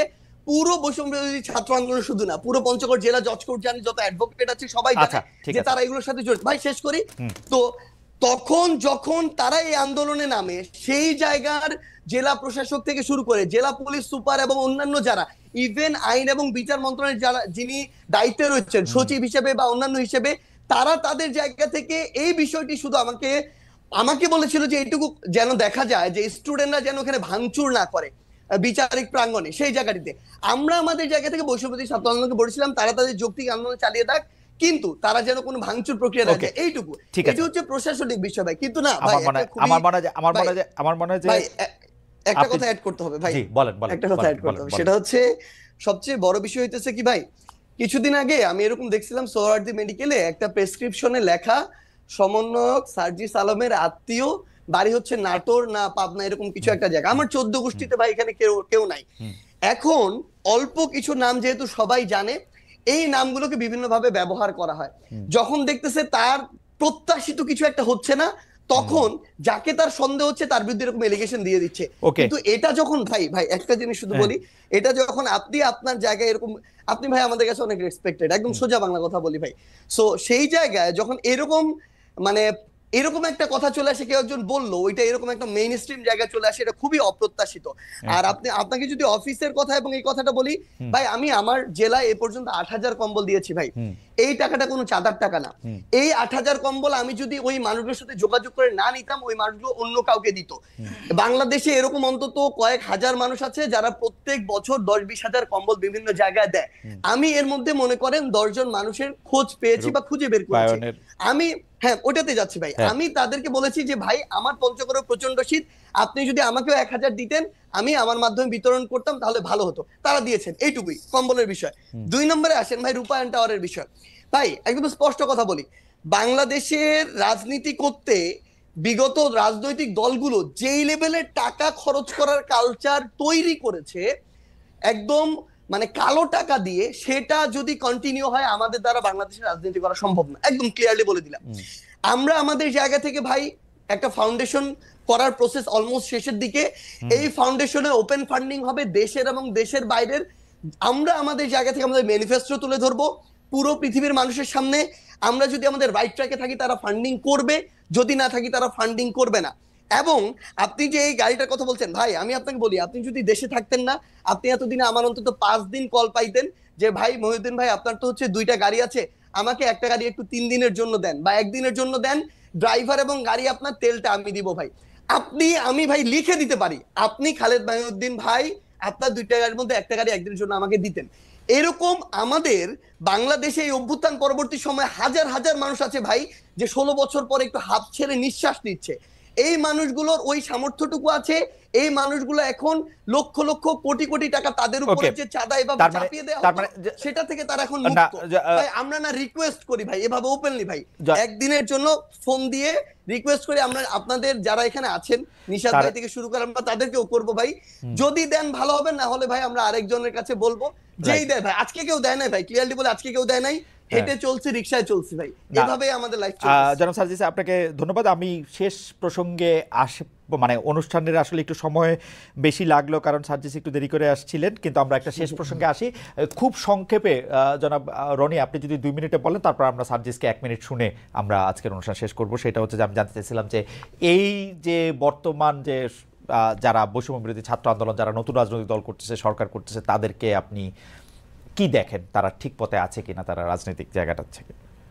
আচ্ছা দেখেন, বৈষম্য বিরোধী ছাত্র আন্দোলনকে আওয়ামী লীগের সাথে ট্যাগ দিয়ে চিন্তা করাটা আমি কিন্তু বলি নাই। আচ্ছা এটা আপনি বলেন না, আমি আমার এই প্রশ্নটা একটু করে রাখতে হবে যে আপনি যে যাকে বলতেছিলেন যে স্বাধীনতা আসলে দিলেই হবে না, স্বাধীনতা কামস উইথ রেসপন্সিবিলিটি, কারণ এটা আসলে সার্জিসের বক্তব্য অসংখ্য পরিষ্কার যে তারা কিন্তু আসলে তদবিরের বন্যায় ভেসে যাচ্ছে। অসংখ্য লোক তাদেরকে তদবির করতেছে, তারা তদবির যদি নাও শোনে তাইলেও কিন্তু এটা বাজারে গিয়ে বলা সম্ভব যে তারা তদবির করে কাজ করছে, কারণ আমরা নিজেরাই আসলে অনেক বেশি তদবির করতেছি তাদের কাছে। তো ওই জায়গা থেকে জনগণকে বাইর করে নিয়ে আসার জন্য বা জনগণকে এইটা বোঝানোর জন্য যে তোমরা আপাত লাভ আর দেশ গরুর জিয়াফত, সেটা তাদের জন্য খুব গুরুত্বপূর্ণ কিনা সেটা জায়গা থেকে যদি একটু বলতে।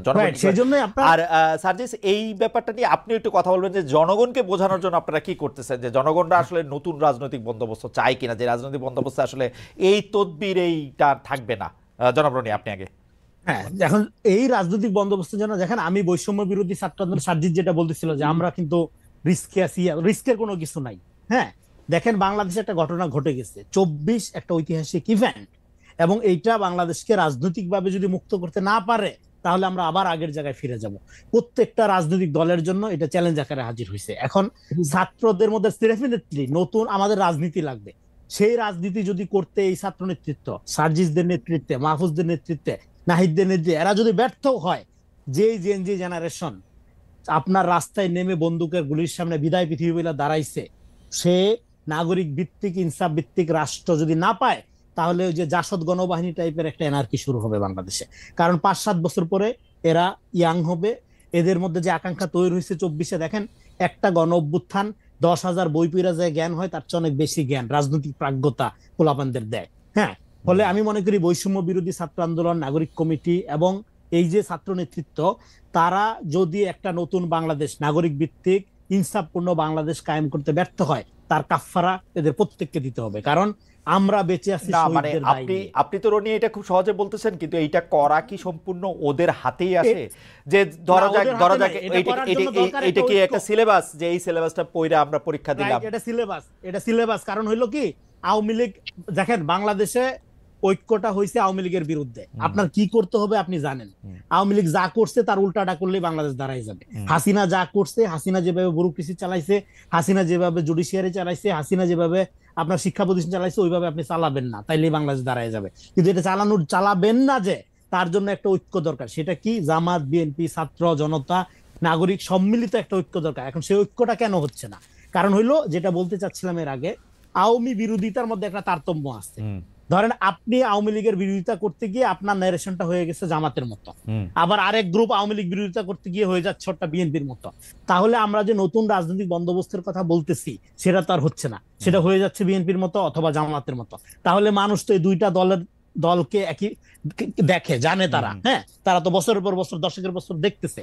তাহলে আপনি নতুন রাজনৈতিক বন্দোবস্তের কথা যেটা বলছেন, সেটা মানে নতুন দল শুধু না, আপনাকে একটা রাজনীতি প্রস্তাব করতে হবে, এবং সেই রাজনীতিটা কোথা থেকে উঠে আসবে তার একটা মডেল জিয়াউর রহমান কিন্তু দেখাইছে।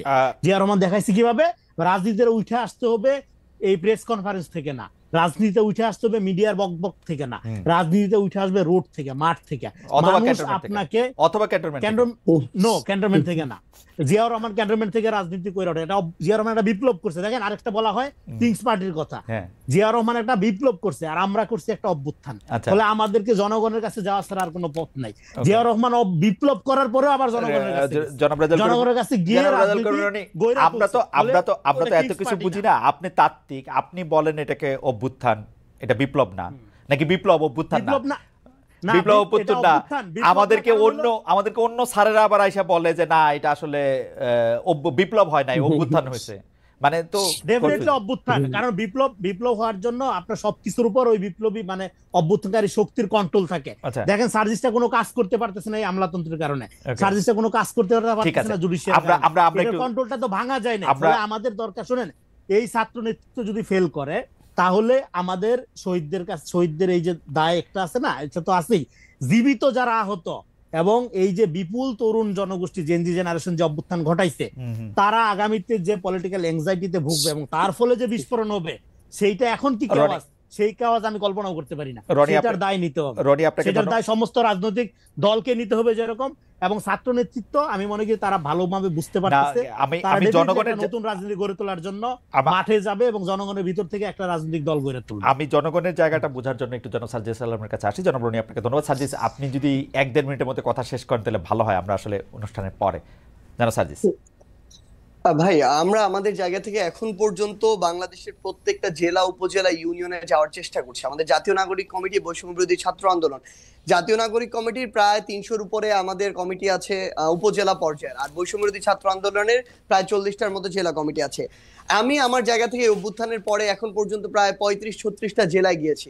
আমরা যখন ম্যাস লেভেলের মানুষের সাথে যাই, কথা বলি, তখন আমরা তাদের যে আশা আকাঙ্ক্ষা, ভাই খুব সাধারণ চাওয়া পাওয়া, ভাই তারা তাদের জায়গা থেকে শুধুমাত্র মানে খুব সিম্পল, যেটার সাথে জড়িত ওই জায়গায় স্বাধীনতা চায়, তার মতো করে কাজটা করতে চায়। দ্রব্যমূল্যের তাদের জায়গা থেকে সহনীয় পর্যায়ে তারা চায়, তারা আইন শৃঙ্খলা পরিস্থিতি ঠিকঠাক চায়, তারা চায় একটা অফিসে গিয়ে তাদেরকে চাঁদা দিতে হবে না, তারা ঠিক মতো তার কাজটা বুঝে পাবে, তারা চাইতেছে কোনো একটা যদি কোর্টে যায় তারা তাদের বিচারটা বুঝে পাবে, একদম খুব সিম্পল চাওয়া।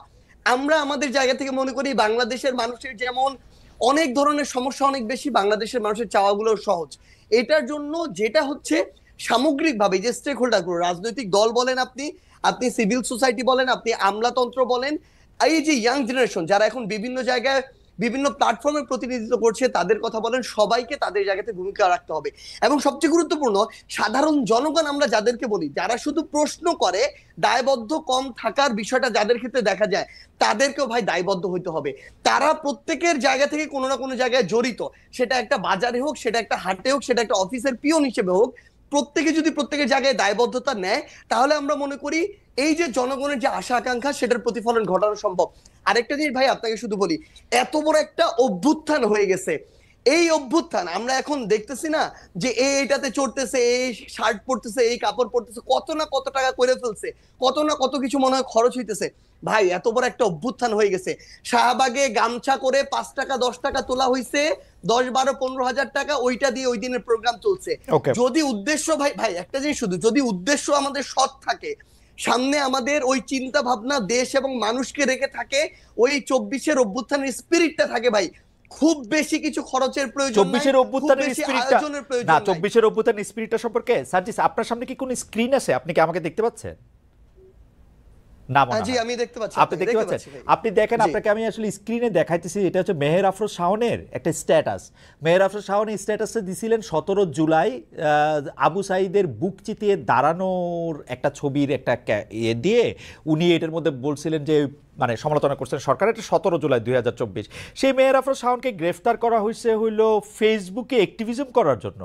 মানে ডক্টর ইউনূস, মানে আমি যে বলি, মানে একদমই শেখ হাসিনার পথে এই সরকার হাঁটতেছে। আপনার এরকম মনে হয় না সার্জিস? শেষ মানে এটা ভাই মানে এটা ফেসবুক অ্যাক্টিভিজমের জন্য কি আসলে গ্রেফতার করা যায়?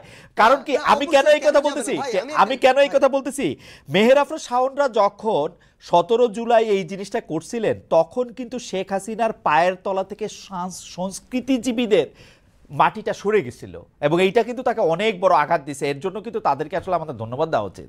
আমার কাছে মনে হয় যে এটা আওয়ামীকরণের যে বয়ান, সেটা অনেকটা নস্যাৎ হয়েছিল কিন্তু উনাদের কারণে।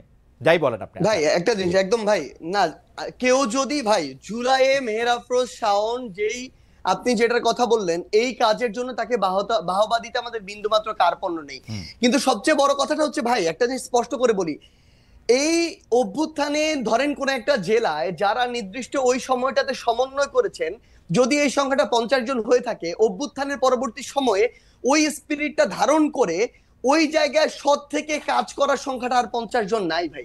5-10 জন ওই জায়গা থেকে বিচ্যুত হয়েছেন, ক্ষমতার অপব্যবহার শুরু করেছেন বিভিন্ন জায়গায়, তাদের জায়গা থেকে চাঁদাবাজি বা এরকম কাজ কারবার শুরু করেছেন, এরকম অনেকে আছে।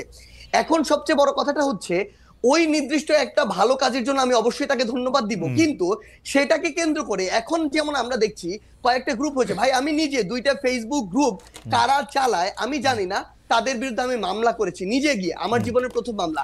কারণ সেখানে তারা যত রকমের মিথ্যা কথাবার্তা আছে, প্রোপাগান্ডা আছে, যত রকমের মানে একটা মানুষকে অপদস্থ করা যায়, হেয় করা যায়, এই কথাগুলো দিয়ে আমাকে এবং আমার পরিবারকে সংশ্লিষ্ট করে কথা বলছে।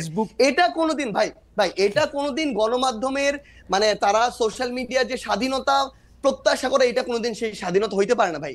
সেই জায়গায় আজকে যদি এমন একটা কথা বলা হয় যেটার কোনো ভিত্তি নাই, কিংবা এমন একটা কথা বলা হয় যেটা মিসরিপ্রেজেন্টেশন হয়, সেই জায়গায় সেই কথার বিরুদ্ধে অবশ্যই মানে এরকম যদি দেওয়া হয় তাহলে তো একটা এখানে টোটালি পুরো দেশে একটা অরাজকতা তৈরি হবে, যে যার মতো করে বলবে। মানে না ধরেন মিথ্যার কি আসলে অরাজকতা সৃষ্টি করার ক্ষমতা আছে? বর্তমান যুগে আইসা একটা মিথ্যা প্রমাণ করতে 10 সেকেন্ড লাগে। এই ফেসবুক অ্যাক্টিভিজমের জন্য যদি আপনারা এখন জেলে নেন, এটা ঠিক হচ্ছে কিনা আমি জানি না সার্জিস, আপনারা নিশ্চয়ই চেক করবেন। আমাদের আর মানে আমি জানি না, মানে আপনি আমি যদি বলেন কারণ আমি এটা রনির কাছেও এক লাইন শুনতে চাই, আপনি বলেন। ভাই একটু আনসার আছে ভাই। সবচেয়ে বড় কথা কি জানেন, এখন বাংলাদেশে আমি ধরে নিচ্ছি 10 কোটি মানুষ ফেসবুক ব্যবহার করে, এর মধ্যে ফ্যাক্ট চেক করে কোনটা রিয়েল কোনটা ফেক এটা বোঝার মতো ভাই 70 to 80% মানুষের এই ক্যাপাবিলিটি নাই ভাই।